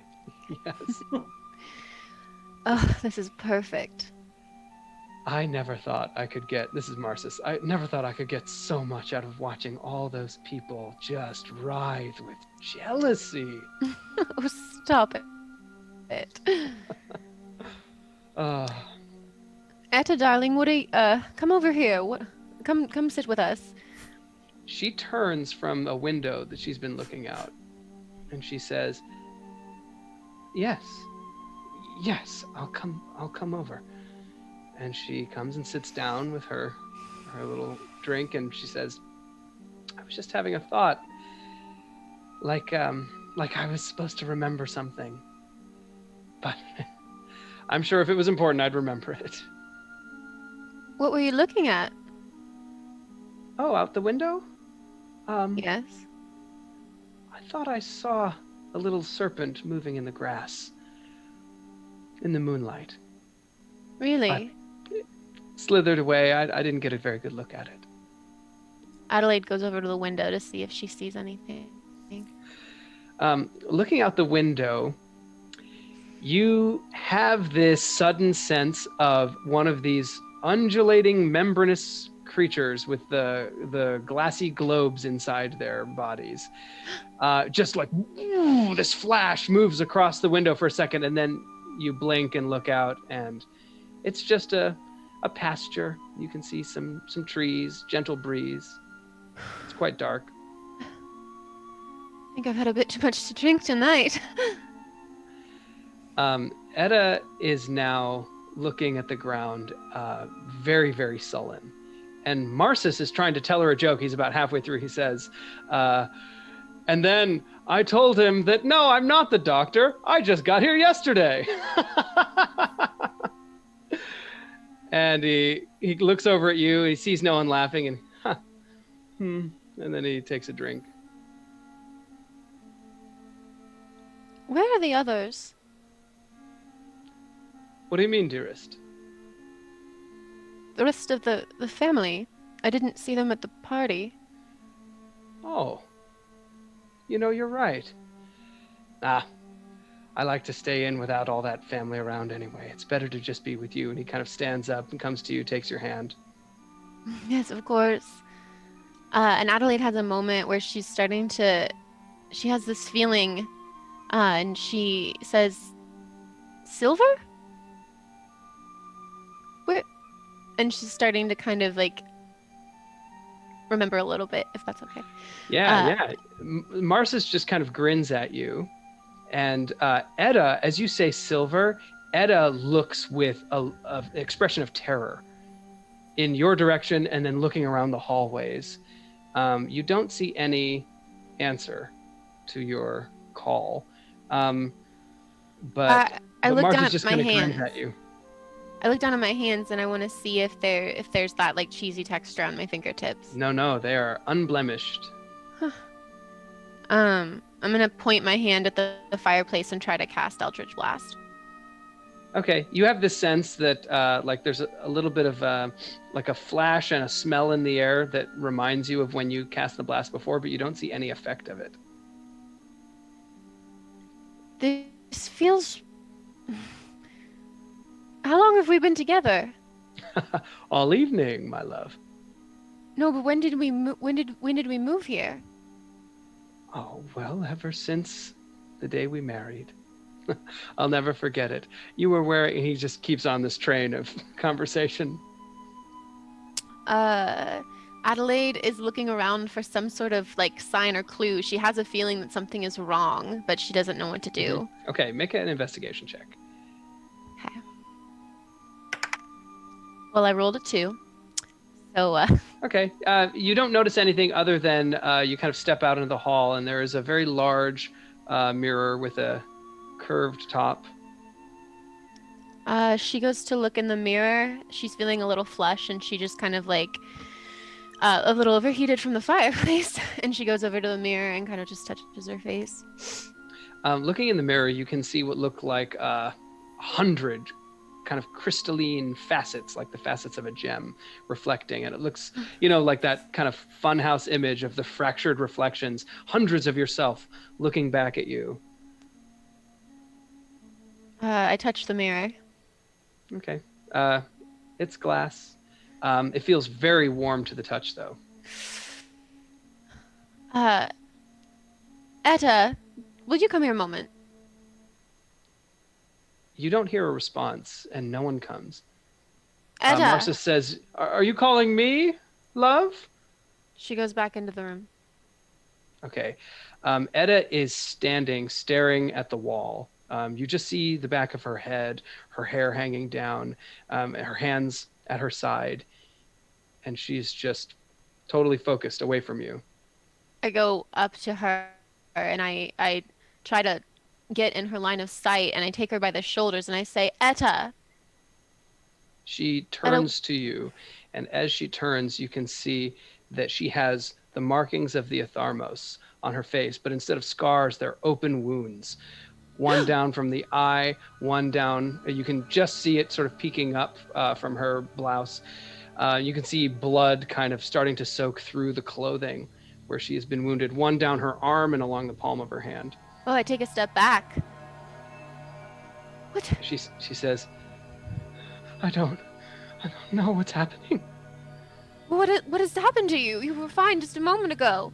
Marsus, what has happened to her? Marcia says, it's all right. There's nothing wrong. Well, she's bleeding out all of... Well, get into the mudroom. Adelaide is gonna go back towards Etta and try to like guide her to sit down. You need to Okay. rest. Can we get a doctor? Where's Hemalian? As she sits with you, she says, I'm not here. I'm not here. I'm not here. Hemalian. Hemalian, I need Hemalian. I need the doctor. Yes, let's find Hemalian. Marcus, let's find Hemalian. Etta is in trouble. Marcus is now just almost maniacally laughing, standing there about 10 feet from you with his drink, and he's guffawing. And then he pours his drink, and it doesn't even all go in his mouth. It just spills down the front of his suit. Stop that! Don't laugh at me. And as he continues laughing, he falls down onto his knees. And then you see his teeth start to elongate, and his face becomes misshapen as though hands had smoothed the clay that had been crafted in making his shape.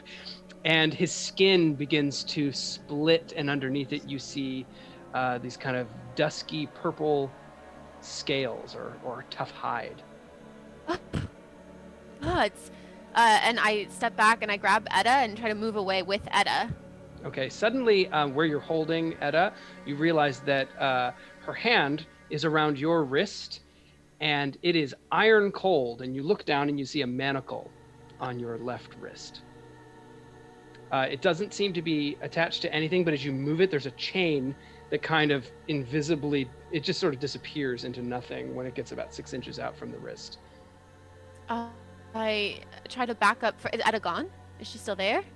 She is standing there just holding onto your arm and weeping. I try to move back as far as I can with this chain on me now, yanking at it frantically. Okay, as you pull it, it's like you're tearing at reality around you. You can see the room just fold back like a curtain kind of blowing in the breeze, and the true reality opens up to you. You are in a circular chamber, this dark stone. You see very ornate kind of hooked forms all around the architecture of this room, and you are chained at both wrists to a post in the center of the room. And where Marcus had been standing, you now see this strange creature that has flesh over some parts of his body, and other places you can see large bone spurs sticking out, that kind of misshapen, mashed face, purple armor, long teeth, and a barbed tail. And as he laughs at you, he says, "Isa lingatanga ursko." And you speak Zorak? Maybe. Yes. Sure. Yes, I do. I speak my patron's language. Yes, perfect. Okay. What you hear, Edda's just weeping, kind of punctuating or underlining this comment, but this creature says, "I love watching you writhe. You have done it now for days." First, Adelaide screams upon seeing this creature and yanks at the chains on both wrists and tries to get away. And then realizing she can understand what it's saying, she glares back at it and she says, "What are you? Where am I?" "I am the keeper. I stand here in guard of you. The sacrifice." "What? No, I was..." And Marcus... You have been anointed. Do you not know What? that the mother placed her hands upon your head, anointing you as the one that shall take her place? Mother? And I look around frantically to see if Mother's there. Suddenly, this very loud horn emits. It seems to be coming from just above you, some room that's upstairs. And the creature looks frightened for a moment. And as it moves, it's just a grotesque, repulsive movement as it slides along the floor, not to a window, but to a mirror. that is in the side of the room. And as it touches the mirror, it draws a sigil. And you see through that reflection your friends huddled together with about 80 people of various races, ethnicities, ancestries, and they're all huddled together, kind of taking stock. You see Hemalian making doctor's checks, and you see Briar and Theodore and Fernwig, and then Tiago, kind of panting in his werewolf form that you're now familiar with, arrives with the last group of people that he has released from these purple sacks. I cry for them. I say, Tiago! Briar, help! Can you hear me? Help! The rest of you, just faintly, underneath that horn, can hear what sounds like Adelaide's voice screaming, and you think it's coming from near the top of the tower. I with my werewolf ears, by the way, I do have like really acute senses.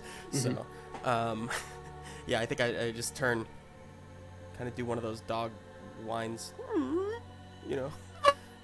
Tiago, is that what I thought it was? We need to go up there. I don't know where else there is to go anyway. We need to save her. Tiago's going to just start running towards the tower. Okay. Yep.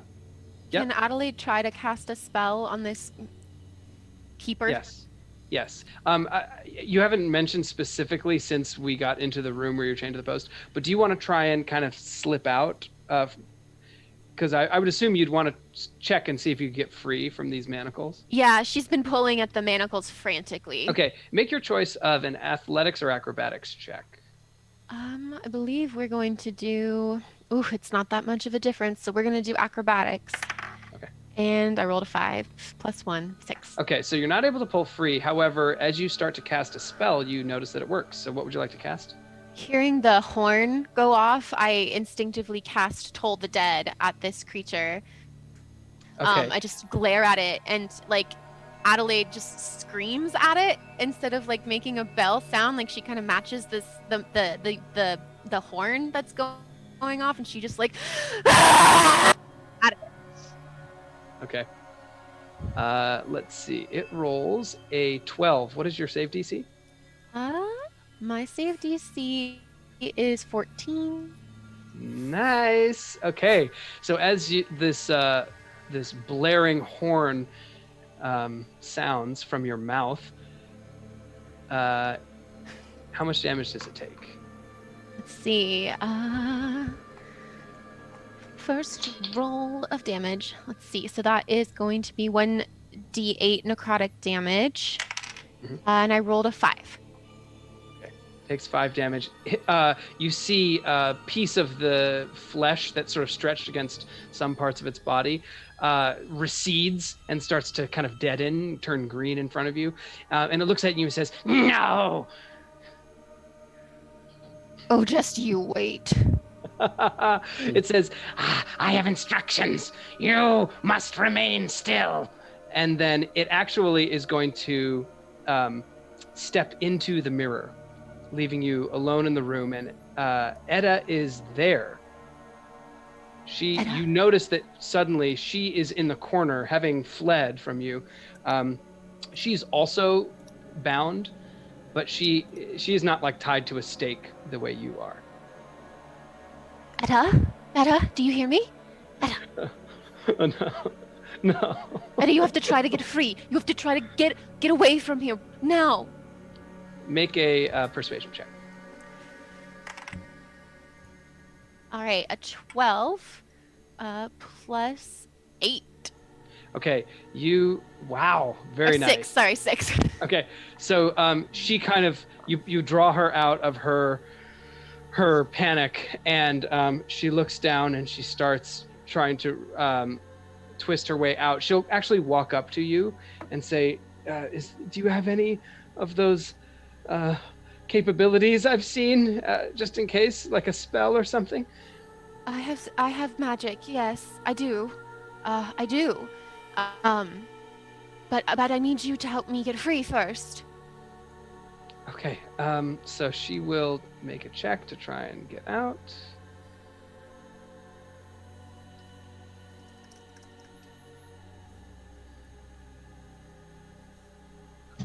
Okay, she has been very hastily bound and just sort of left. You can see she's pretty badly wounded.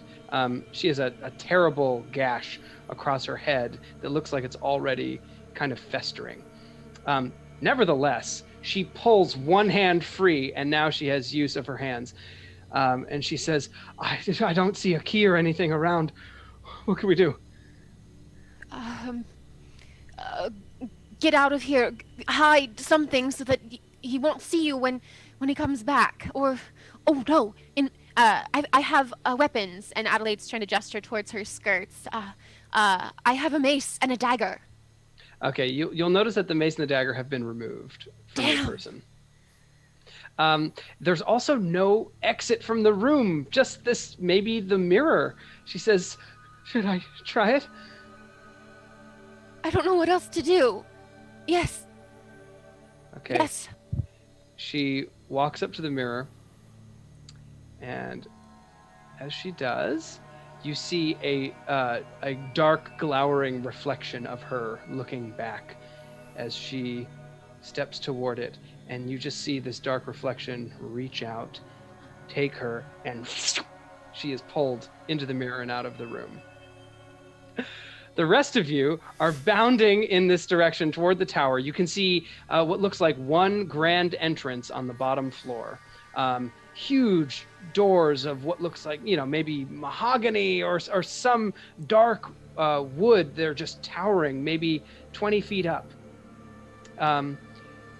They would probably take a considerable amount of force to open, but they don't seem to be locked. Okay. Theodore, will you help me? Tiago, Fernwig as well. Let's push. And then we... Yeah, go ahead and make... You want athletics? Yeah. Yep, we can have one of you make it with advantage from the other's help. Fernwig, are you still keeping your kind of psychic contact going? Yeah, I was about to say, as soon as there was a break in the action, I was going to... While these three guys are struggling with the door, I kind of stumble back and I look up toward the tower, and I just sort of reach out just broadly throughout the tower just to get a picture of if there's any mines in there. Yes. So you feel a number of mines. They almost all resist you, but then you contact Adelaide, who is just at the edge of your 120-foot telepathic range. And Adelaide, suddenly you hear Fernwig's voice in your mind. Adelaide! Adelaide! Fernwig, I need help. We're coming! We're trying to get in! Where are you? It's coming for you. It's coming for you. I'm in a room with no door, but there's a mirror and Etta, and it's coming for you. What's coming for us, Adelaide? What's coming for us? Keeper? Okay, what is the strength check result? Oh, that was a 15. Okay, you do manage to budget. Not enough to get through, but you've got about 4 inches open. Okay. So that's after, maybe 5 minutes of pushing against this door. Yeah. Oh, gosh. Yeah, do we have the time to make another check and see if we can do it? Or are we exhausted? How's the... Unless I've mentioned that you've taken a level of exhaustion, you wouldn't have. Okay, great. I'd forgotten the mechanic of exhaustion. I was thinking narratively. Okay. But yes. We have our devotion points and stuff back after the long rest and everything. Mm-hmm. Can I try reduce on this door? Ooh. Yeah. I said, get out of the way! The keeper's coming for us! And I just blurt this out to them, and then I cast reduce. Okay, the door goes from 20 feet tall to 10 feet tall, leaving now a big gap. You hear the hinges groan and pull as it kind of falls off of its frame. And I guess there's very little keeping it up, but it doesn't fall all the way down. It's just sort of sagging now, like hovering above you. Though we walk in, I think. Yep. Okay. The room in front of you is made from bone. It looks like this kind of pearlescent or alabaster architecture has been like draped over with scabby red flesh of some kind. Almost like the bones of the building have been covered up with this sort of like meaty wall. Like Tiago had seen before in his hallucination, you see little hairs, freckles, other kind of features of organic flesh that all kind of like prickles. It seems to move as you have to kind of touch it to get inside. You can feel it like muscularly flinching at your touch. There is a center shaft that goes straight up through, you imagine, the entire tower. You can just see this shaft going upward. As this happens now, 4 of these misshapen, fiendish creatures come flying down that shaft. And it's almost 11, but we're going to roll initiative. Do it. Emma, in your room, is there anything else that you would like to attempt? I mean, you have more time, so you can keep trying to escape.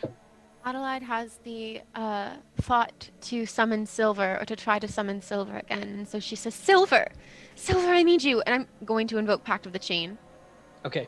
Silver appears in front of you. Get me out of here now. Please. Why? Why? I'm a prisoner. These Yes. creatures have imprisoned me.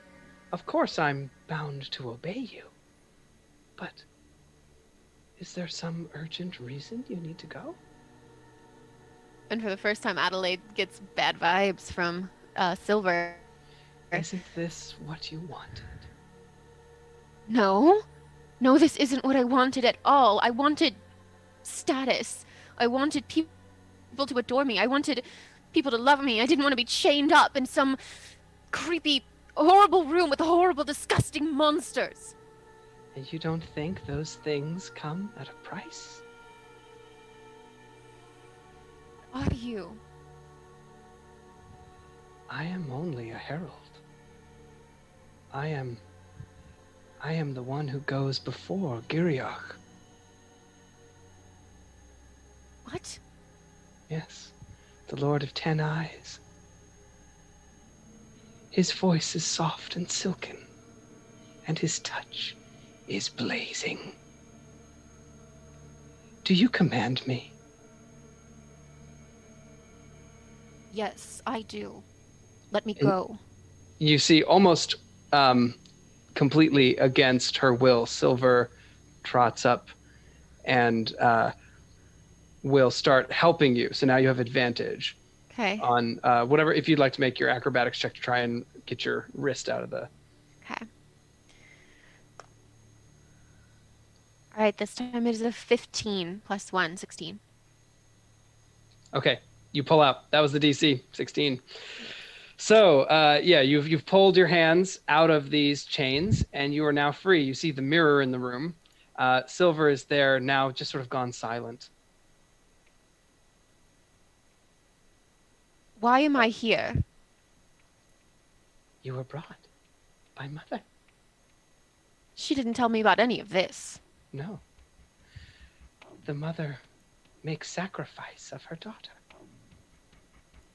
Someone must pay the price. Someone must take her place. Well, it certainly isn't going to be me. That we will see. What's the initiative roll? Anyone get over 20? Over 15? 16. 18. Okay. 18 for Fernwig. 17 for Tiago. Okay. 17 for Tiago. 16 for Briar. Correct. Theodore. 7. All right. Okay, so as I said, 4 of these strange, misshapen fiends are flying down. You can see that they have leathery wings, the same kind of dark purple-colored armor or hide. So we will start with, and actually, if you would, Emma, also roll for Adelaide's initiative, and we'll get you in the order.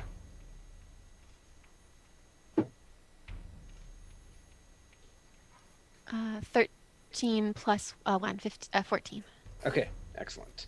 Fernwig, you're first. I'm gonna stay kind of behind these guys, but I'm gonna try to ego whip whichever one of these guys is in front. Sure. So got 7 plus 5, 12.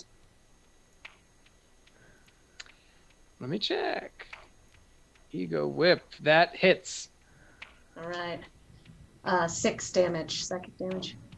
Okay.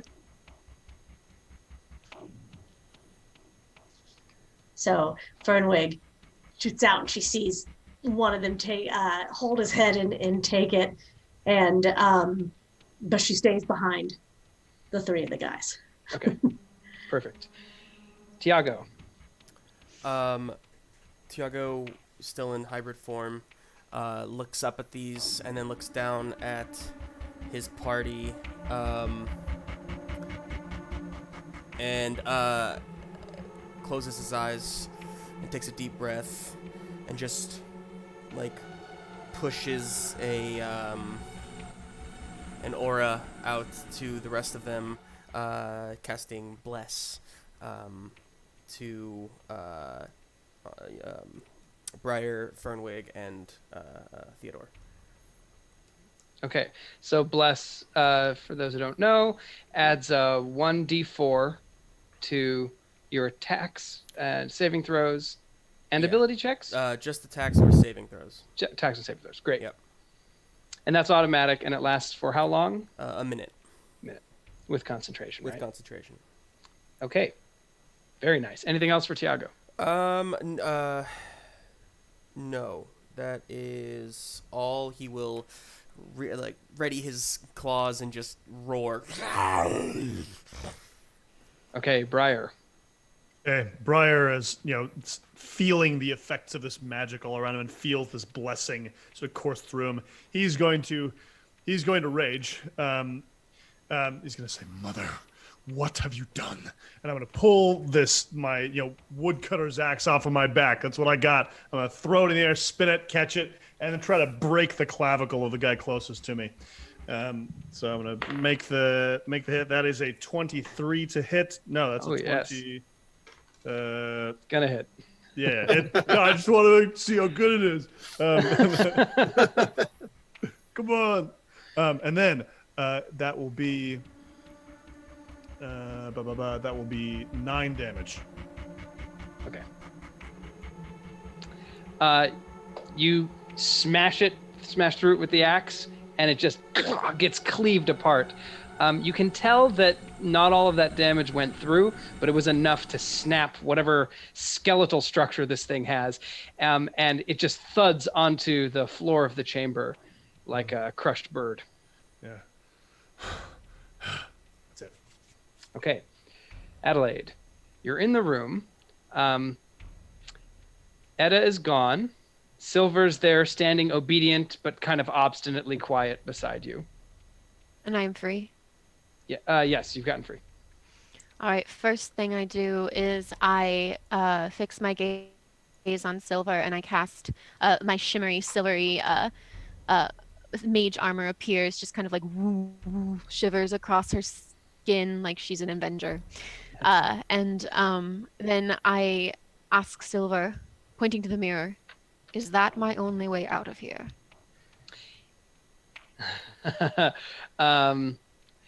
Again, Silver kind of waits for you to make a command. Just kind of obstinately glares back at you. I feel on my person to see if I still have my bone, my femur, my arcane focus. You do not feel it. Basically, everything but your clothing has been removed. I command you to free me. Silver kind of looks around and then very sulkily hops up onto an invisible plane. So about 3 feet, and lands on something that you can't see and paws at it as though there's some kind of structure or furniture item in the room that was invisible to you. I step forward and reach out as if I'm feeling for something that might be invisible. Yeah, you feel a cold stone. Not the ice cream. What is this? It just feels like some kind of maybe chest. You can feel like a edge of it, like it's a lid, and it actually would open. Does it feel like it looks like the chest that Theodore has? No. Okay. I open it. Okay, opening it, the inside is revealed to you. So it's as if this invisible plane that was the top lid gets pulled away, and you can see sitting inside it is all your stuff. Ah, wonderful. And I grab my weapons and my arcane focus, and I look back to see if Silver is still there. Yep, Silver's there. Now, how do we get out of here? Silver kind of looks over at the mirror. Aha. Come with me. If you have the will, you can pass through the mirror. My master. Adelaide starts forward to the mirror and looks back at Silver again, and she says, "What do you mean the will?" As you look at the mirror, before Silver responds, please make a wisdom saving throw.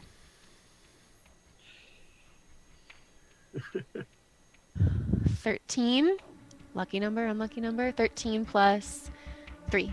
16. Plus 3. Okay, so I was about to say it is unlucky, but as you look in, your reflection is exactly what you would see, and reaching up to it, you're able to put your finger through it like a plane of water that you're passing your finger through. I'm going to turn back over my shoulder to Silver, and I'm going to say, "I have no keeper." And I walk through the mirror. Nice. Okay, I'm going to give you inspiration for that. Passing through the mirror, you enter into a kind of balcony that looks down over this long tunnel or shaft that heads straight down about 100 feet. Meanwhile, let's go to Theodore. Theodore is standing slightly offset behind Briar, seeing Briar hack through one of the creatures, will sort of move to his right and then like leap forward up and then try and pierce down at one of the other creatures in front of him. Okay. It's going to be 14 plus 4 plus the 1 from the blessing, so 19 total. That hits. Okay. So that's going to be 6 total slashing damage. Okay. It seems to not be cut into the same way that you would cut into a human body. So you can tell it's not taking all that damage. Right. Anything else for you? No, the only other thing I thought I would clarify is if all of us had our equipment, then and the box itself is like 1 by 1, I will have put that in like my traveling sack at that point, so that it's kind of, bulky, but able to sort of, be put away for the moment. Okay, that works. Yeah, you can feel the canvas of your pack stretching against it, but it fits. Okay. Yeah, that's all for me. Okay, on their turn, the devils kind of wing around you and are going to make several attacks. Specifically, of the 4, 2 are biting. So that is a 14 to hit Briar and a 15 to hit Theodore. My armor class is 14. Is that a hit? Yes, I said a 14 to hit you. Yes. Okay, so yeah, if it meets, it beats. Great. And my AC is 15, so same deal. Oh, man. Nice. All barely. right. You That's each great. take 5 slashing damage from these long teeth. They're like short swords. And then The two that are a little bit higher up are going to throw tail spines. They kind of whip these lizard-like tails, and spines fly out of them. One toward Fernwig with a critical hit, and one toward Tiago with a 15. That actually misses in my hybrid form. Okay. So, yeah, how do you dodge that? I think Tiago. So it's a whip, right? Is that what you said? It's like a whip-like tail that's throwing spines at you. Oh, I see. Then I will kind of duck underneath it and kind of like almost skid with my, my wolf-like feet against this, like to the other side of it, basically. Okay. Kind of just dodging out of the way. Nice. Yeah, the spines strike the stone and just clatter into the corner. Fernwig, you're going to take 6 piercing damage as the spines strike you. You feel them pierce, and then they sizzle and burn in the wound that they make, dealing an additional 3 fire damage. So that was 4 plus 3. Okay, so 7. 6 piercing. Oh, 6 3 piercing. fire. Shit. Okay, cool. And Fernwig takes that hit and it burns, and she calls out and drops further behind these guys. Okay. One more tail spike attack from each of them because they can make 2. That's a 14 to hit Theodore, which I think misses, and an 8 to hit Briar, which also misses. So you see this volley of spines, ding, ding, ding, ding, ding, hit the floor and just kind of dance and scatter into the corners of the chamber. Okay, back to Fernwig. Fernwig looks up angry at the one that hit her. And does she recognize it? Is it the same one she ego whipped before, or the one that you ego whipped was the closest one, which Theodore killed. Oh, which Theodore. Well, then she looks Briar. up at the one that got her, and she just like makes her mind into as sharp a blade as possible and slashes out at it. Okay. So 16. That hits. Cool. And 6 again. 6 Okay. second. Yes, you feel its mind. It's not terribly strong, and you press with your psychic blade, so to speak. Okay. Anything else for Fernwig? No. Tiago. So Tiago just slid away from the one that tried to whip him. I think he's going to now leap into the air and just like try to pounce on top of it and bite down, ripping down into it. Yeah. Do you want me to roll anything besides the attack for that, or? No, that's okay. Okay. They're all kind of just fluttering right above your heads, more or less. I figured maybe I use the wall as like a launch point. All the rolls couldn't have been good tonight, so that's gonna miss. That's a 6. Okay, you go up into the air and just miss it as it arcs out of the way, and you hit the ground again. Still on your feet. I roar up at it. Okay, anybody else or anything else for your turn? No. Okay, Briar. All right, I'm going towards the one closest to me, doing the X thing again. Let's freaking do this. All right, that is 5. Okay, next turn.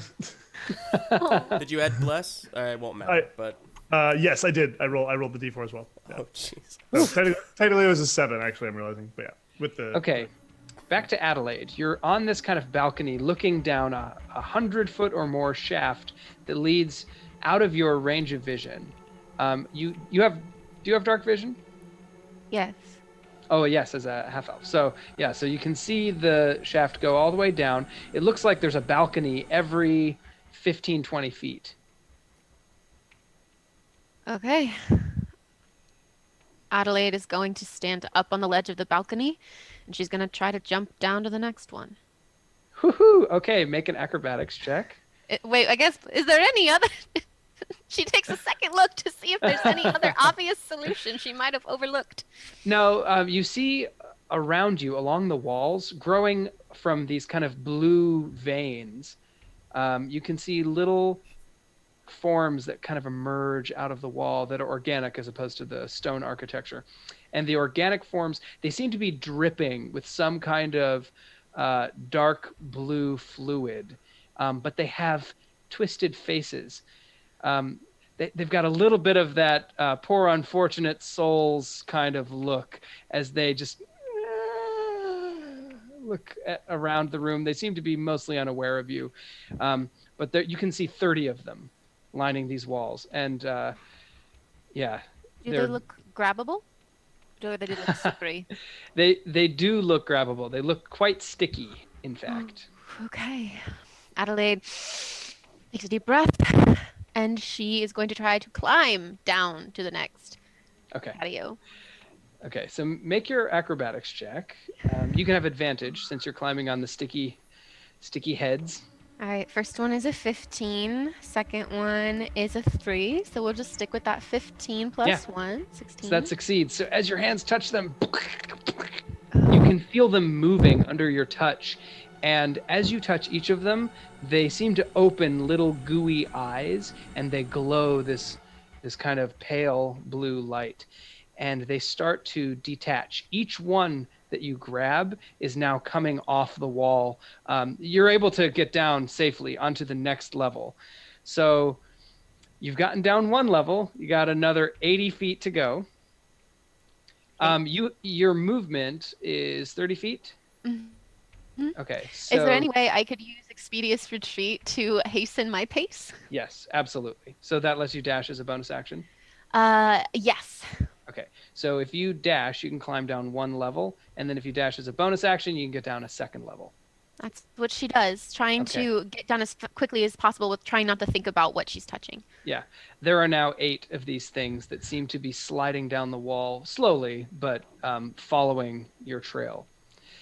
And so you make it down 2 levels. So you're now 60 feet away. You can now see in your dark vision the bottom of the shaft where your friends are currently fighting 4 kind of devilish looking figures. Ooh. And it is now Theodore's turn. Okay. I'm assuming the one that I struck with my blade is the one that bit back at me. And so with that, I'll lift my foot and kick it square in the chest and try and kick it away from him. And then once again, bring the sword down on its neck, shoulder area. Okay. That's going to be 24 to hit. Yes. Thank you, bless. And that is going to be 8 slashing damage. Again, it's not as effective as you'd hope, and the creature's not yet killed. So it takes the wound, and it kind of snarls at you and makes another dive as if it's going to bite you again. And if that's all for you, it will be the creature's turn. Indeed. Okay, bites. For an 18 to hit, you take 5 slashing damage. And then the other 3 are going to arc up and do another round of tail spines. So this is going to be 6 attacks, 2 against Tiago, 2 against Fernwig, 2 against Briar. Okay, 19 to hit Briar. Okay, it's a hit. 6 to hit Briar. So 1 hit on you, that's 4 piercing damage and 3 fire damage. Okay. A 21 to hit Tiago. That'll hit. And a 10, which will miss. Yep. And a 13 to hit Fernwig. That hits. Okay, and then a 12. That also hits. I'm at 12 is my armor class. Whew. Okay, so another round of spines go out. So Tiago, you took the 4 piercing, and as it sticks into your shoulder, you hear it sizzle and 3 fire damage. Fernwig, that's going to happen twice. So is that going to drop you to 0 hit points? How many hit points do you have left? I have 10. Okay, so you all watch as Fernwig gets hit square in the chest in 2 places with these spines, and they're sending up steam. So that's a total of 8 piercing and 6 fire damage. So you'll just go down to 0. you see her kind of her eyes roll back and she drops unconscious. Spellcasters. All right. That brings us back to you, Fernwig. So go ahead and make a death save. All right. Am I still blessed or not? That's a good question. Has it been a minute? It has not been a minute. No, it's only been 2 turns. Well, right, Graham. Will you, Justin? Will you make a concentration check? So it's a Constitution saving throw to yes, see yes, if you yes. drop concentration. You need a 10. Oh, jeez. Drop the die. Please, Justin. Constitution. It's a 9. Okay, so your bless has dropped. Fernwig, Okay. you'll just make a straight D20 roll. All right. 17. Okay, so that's one success. Okay. You don't slip any closer to death. Tiago, your turn. How many? Okay, so we've taken out 2? There are 3 left. There are You've 3 taken left. out 1. Okay, there are 3 left. I see Fernwig go down. I will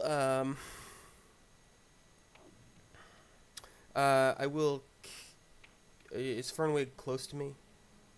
Yeah, she's basically right next to you. Okay, I will reach out. She's been hiding behind you. Sure.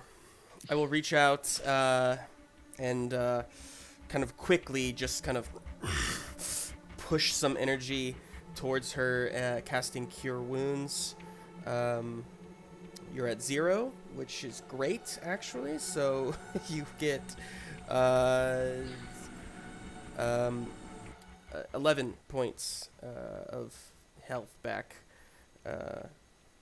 As that happens, and then I would like to looking like kind of doing that, looking up at these guys. Do I see Adelaide coming down or no? Do you have dark vision? Do I have dark vision? Be sad if a werewolf didn't have dark vision. It's weird, right? Yeah. But I didn't write it down. If I do. Okay, so I can check, but in the meantime, you just see these kind of pinpoints of blue light, almost like eyes opening up above. And in that light, silhouetted, you do see something crawling down, but you're not able to tell that it's Adelaide. Okay. Can't communicate in wolf form, so I'll just roar and kind of point up as if, I think Tiago assumes there's danger coming down at them.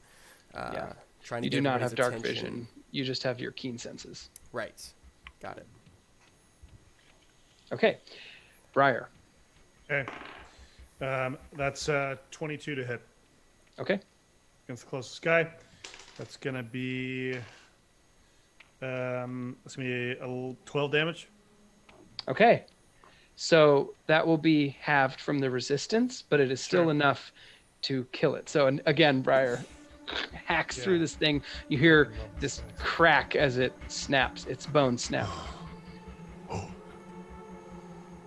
Okay, that's it for Briar. Yep, that's it. Adelaide. Oh, keep on climbing down. Okay. Side of Now- this wall. You do have the option here. You can see the bottom. You can see the enemies. If you wanted to do something from range, you could. Sure, yeah.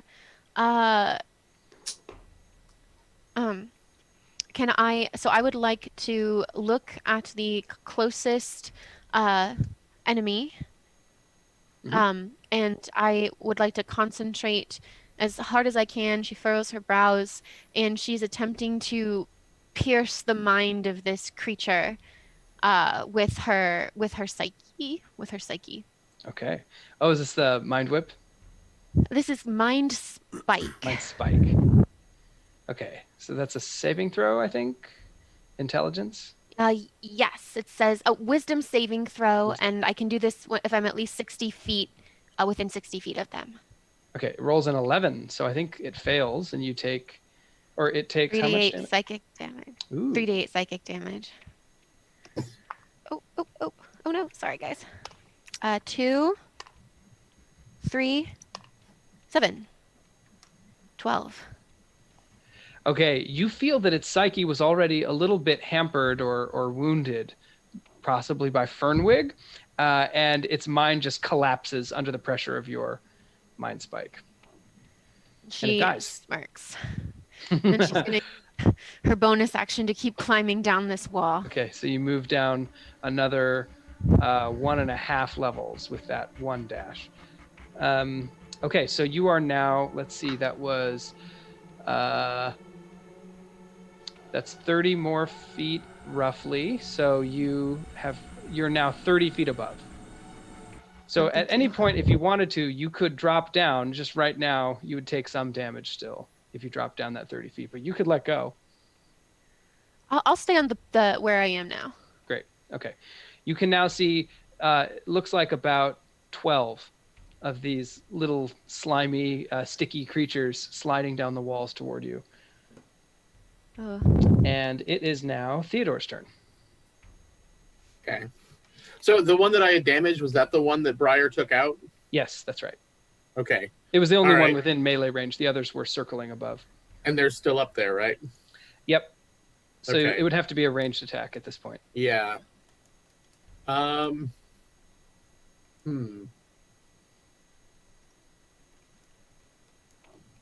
Okay. The spine attacks that they've been using, they're able to do those at range without coming into contact with us, right? They're just able to kind of. Okay. So not having any ranged capabilities at hand, Theodore will. And are we we were just outside the doorway of the tower? Like we opened the like. You're in the tower, in the base. So we're in the tower. Okay. Yeah, there's some kind of shaft that goes up on this side of the building. Got you. Okay. Yeah, and the ceiling's about 20 feet up, which is they're probably at 15 feet up.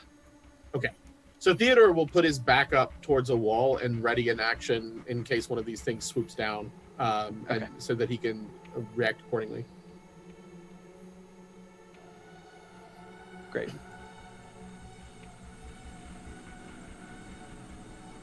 All right, so next it is the devil's turn. That is the monsters. Seeing Adelaide, one of them is going to peel off and try to bite her. That's a 15 to hit on Adelaide. That hits. The other two, one will fling tail spines. One at Briar is a critical hit. And one at Tiago for 22 to hit. Yep.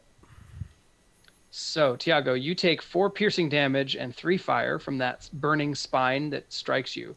And that is the last spine that this creature had on its tail. So its spines are expended.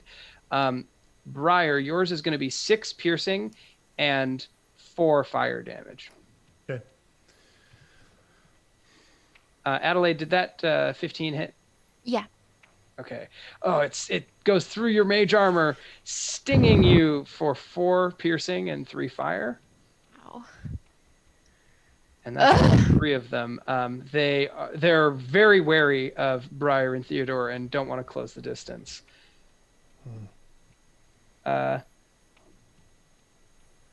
Okay. You know what? I had forgotten that Adelaide killed one of them.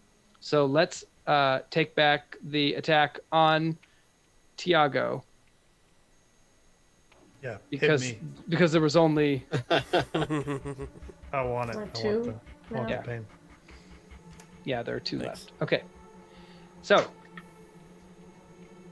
it is now Fernwig's turn.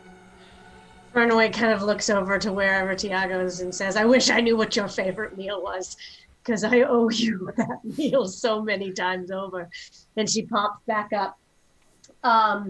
And how close are these things? They've gone up a little higher. They're about 15 feet above your head. Okay. Then she once again readies her mind, and she just screams, go down, and she tries to slice at them with her mind. 10%, 15. That hits. Great. And 2 psychic damage. Ooh. Okay, you feel the force of your mind just kind of graze, metaphorically. Okay, Tiago, your turn. Okay. I will. It's a little meta, but how's everybody looking? Does my team look pretty rough right now? Are they all good? Okay. I'm untouchable. All right, all right. Is Tiago strong enough to heave Theodore up at them? Highly doubtful. I mean, my size is the only thing going for me. You can see he doesn't have much muscle on them bones. He's got sharp claws though. Fair enough. Yeah, highly unlikely, but we could try. A little fastball special. I'm going to. I'm just gonna launch myself up again, trying to latch onto one again, and rip into it. There we go. 18. Yep. All right.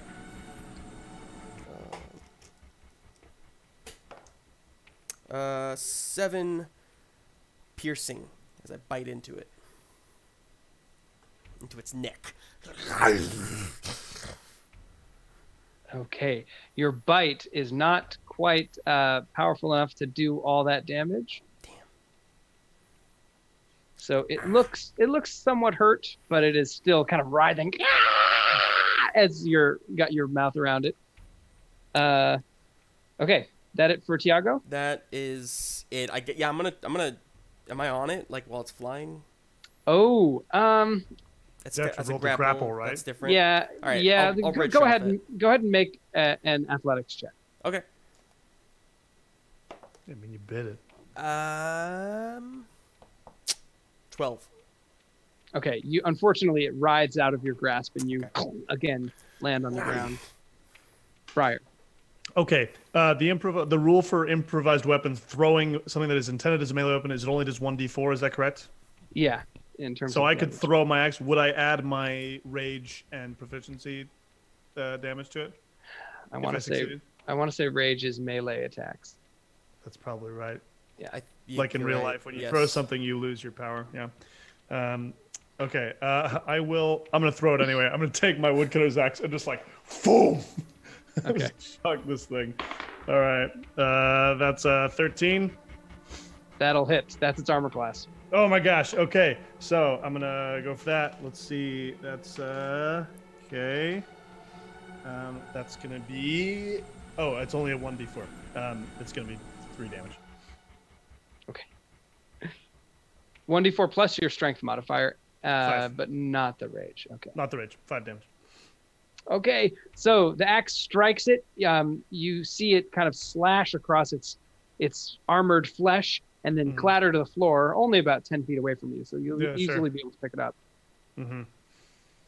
And then it is. We're gonna gloss over Adelaide as Emma's stepped away for a second. So we'll go to Theodore. Great.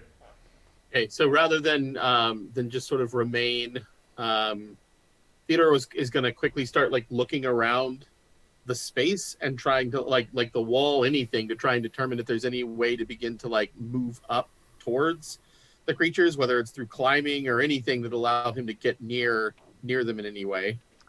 The room that you're in is wider than the balconies that Adelaide was climbing down. Yep. You can now see her just in the kind of vague dim light that comes in through the doorway that you opened. She's climbing down. You don't have a way to get up unless you could somehow move 20 feet vertically. Maybe if you got a boost, stood on 2 people's shoulders, maybe you might be able to do an acrobatics check. Okay.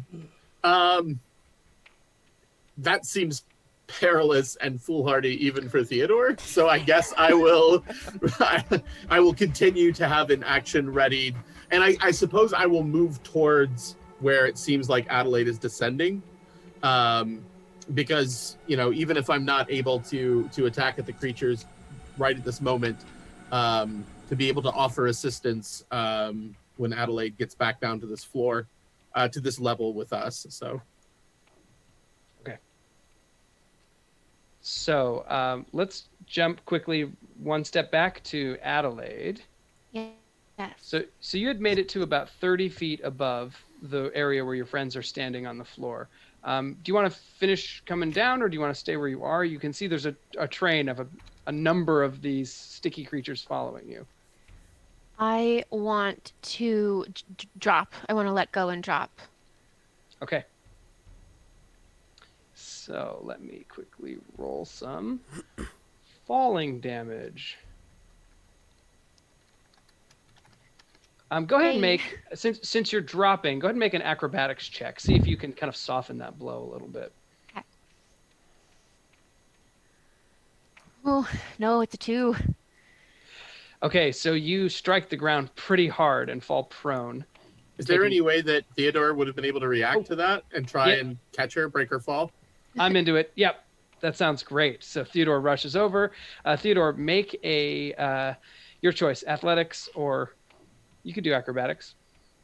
Okay, I think the athletics is springing into action. Yeah, let me do athletics.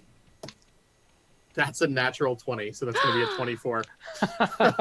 All right, you dive over. As she strikes you, you take 2 bludgeoning, and Adelaide takes 2 bludgeoning. But you're able to catch her and set her on her feet, so neither one of you is prone. Theodore? Theodore! Theodore! She grabs his face in her hand. Are you real? Is this real? Tell me. Absolutely real, but we have other things at hand at the moment, and like quickly kind of turn back to the creatures that are hovering over. Right. Okay. It is now the creature's turn, as there's one left. So it is going to wheel about. It has no tail spines remaining, and it goes in for a bite. It's going to bite Adelaide. They seem to be focusing their attention on you, but whether it's because of Theodore sort of standing there somewhat protectively or your own agile reflexes, you're able to step out of the way and you feel its teeth snap right in front of your face, and then it flies up. It is going to provoke an opportunity attack from Theodore and Adelaide. Okay. It's a 19 to hit from me. Okay.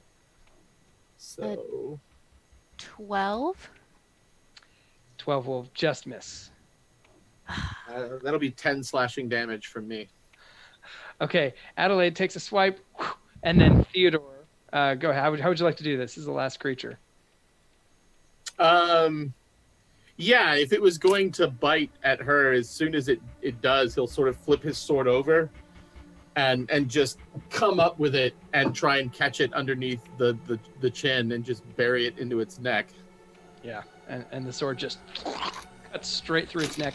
You see the same blue liquid that was making up the sticky things on the walls that was pouring through those veins. It all starts pouring out of its neck, and it crumples over dead with its wings kind of in this upward grotesque heap. You can see these sticky blue-eyed things sliding down the balconies toward you. As the room goes quiet for a moment, you can still hear outside the blaring of the horn. What's happening? Well? Mother is doing something. She brought all of us here for a reason. We just need to figure out where she is and stop whatever she's doing. That's exactly what we need to do. Let's get out of here. What does it look like the way is? Does it look like there's a place in the tower we haven't explored where Mother could be, or does it look like she's somewhere else? The tower presumably has dozens, if not hundreds, of rooms. But from what you can see, there is just this shaft going up and presumably more doorways beyond that. But the only doorway that we know is if we climbed up the shaft? Yeah. It's kind of a neck. You're in like this atrium. Well, you want to go back up there? I can tell you there's nothing up there but a horrid mirror that took Etta. Fernwig says, wait. And she stands underneath the thing and she just reaches out and she tries to find Mother. See if Mother is anywhere in this. You do not feel Mother in the tower.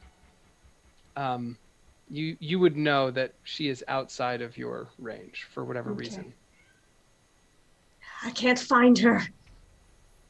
You said Edda's up there? I can't find her either. She disappeared into a mirror. Something reached out and grabbed her and took her inside. I don't know what those things are. I point at the things sliding down the wall, but I don't think they're good. I don't think they're good. I don't think they're friends to us. Well, if we stay here, we run the risk of being overwhelmed. At the very least, I say we get outside and regroup, and we can move on from there. Are those mirrors? Are they passageways? We saw something like them on the ship. Is it possible that Mother is inside one of those mirrors? I don't know. One of those creatures told me that I had been anointed and that I was taking Mother's place, but they didn't say where she was. Just that we do need to find Mother. Adelaide. Hemalian told us something. That you were anointed to pay for whatever Mother had done.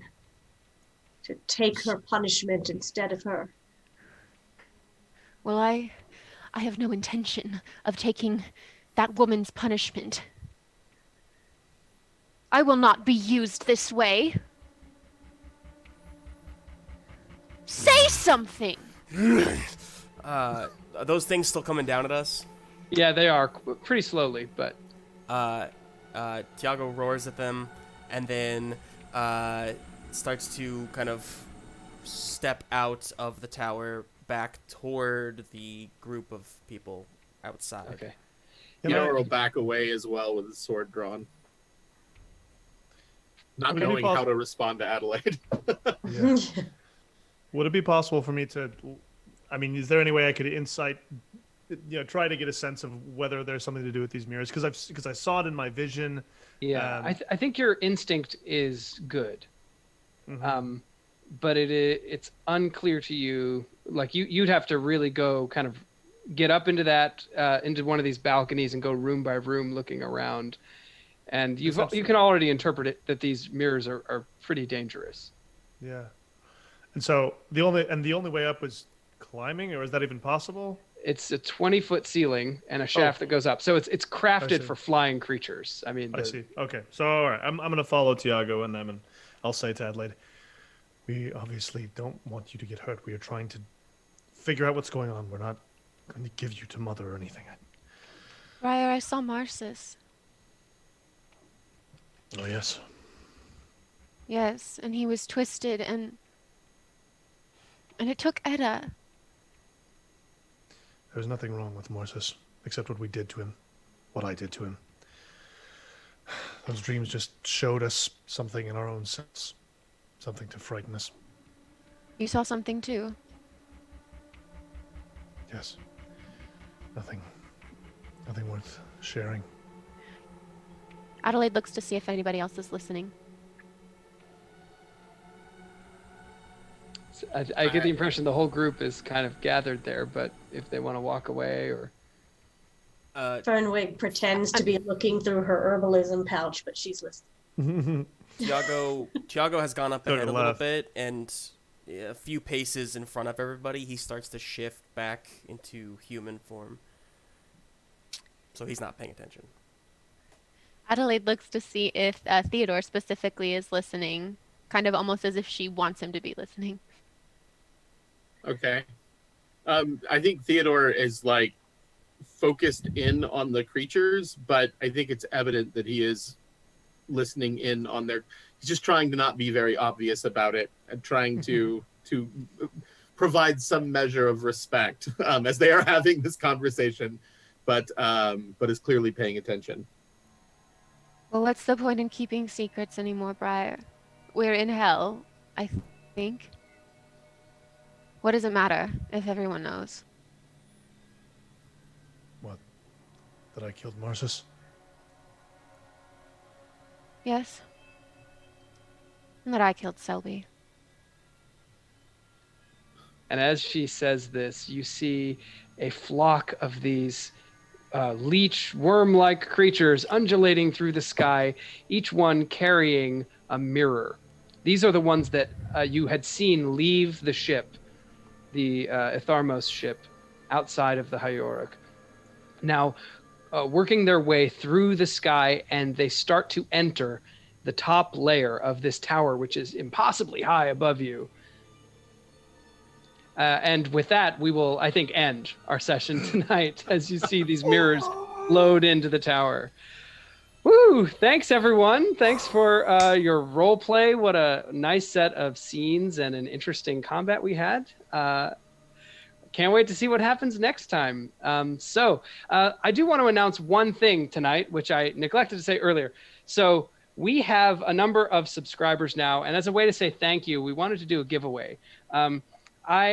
For those who haven't necessarily followed this whole thing, I did a Kickstarter for the campaign setting, Darkplane, which this game is set in, and I have a number of very lightly scuffed books that I never sent out for the Kickstarter. So I have a few of these sitting around. For those who subscribe to us, we are going to give a little bit of time, but next week, I think at the end of our session, we'll do a drawing for one of our subscribers to receive a copy of the campaign setting, Darkplane, as well as this custom DM screen, which has the oh my god, fancy Darkplane art on it. And the inside actually has, so you can print your own stuff and fill it with whatever you like. So that's not like, you can kind of customize. You could put a map there, you could put notes, things like that. So if you're interested in that, that'll be a cool thing that we'll do for subscribers. So you could start subscribing now. You can subscribe next week on our episode while we're playing, and we'll announce the winner. We'll also probably do a runner-up and do a second copy, because I got a few of these. So we'll do a winner and a runner-up, and we'll send those to you. You'll have a physical copy. These are not like available to purchase because it was a Kickstarter exclusive. So it's kind of a cool thing that we have that we're able to give away. Extremely cool. Kind of a cool thing is an enormous understatement about a thing that cost Graham an eternity of other lives, I'm sure. I'm removing myself from consideration, but I really want one. Yeah, just, spoiler warning. You may get spoilers for the campaign. Probably nothing big. But yeah. Okay. Well, thanks, everyone. I also want to say before we finish off, thanks, as we've said before, to Ted Bushman for composing some of the music that you heard tonight. I love to go back and watch these episodes and be able to hear the music. It's just inspiring and wonderful. Yeah. The audience may not know this, but the music is for the audience. The players, they can't hear the music, so yeah. As much as it drives the scene and everything like that, they're doing this without all of that extra help. So I mean, it's pretty good. Yeah. And then I also want to say thanks to the whole Ghostlight RPGs team, our show leads Justin and Emma, and just mention that their shows are going on at other times during the week. So Justin does the Green Room Tuesday nights at 8:30 Central Daylight Time. Yeah, that's right. Yes. And then we have Pitfalls and Ponies, which Emma GMs, Sundays at 10:30 a.m. Central Daylight Time. Yes.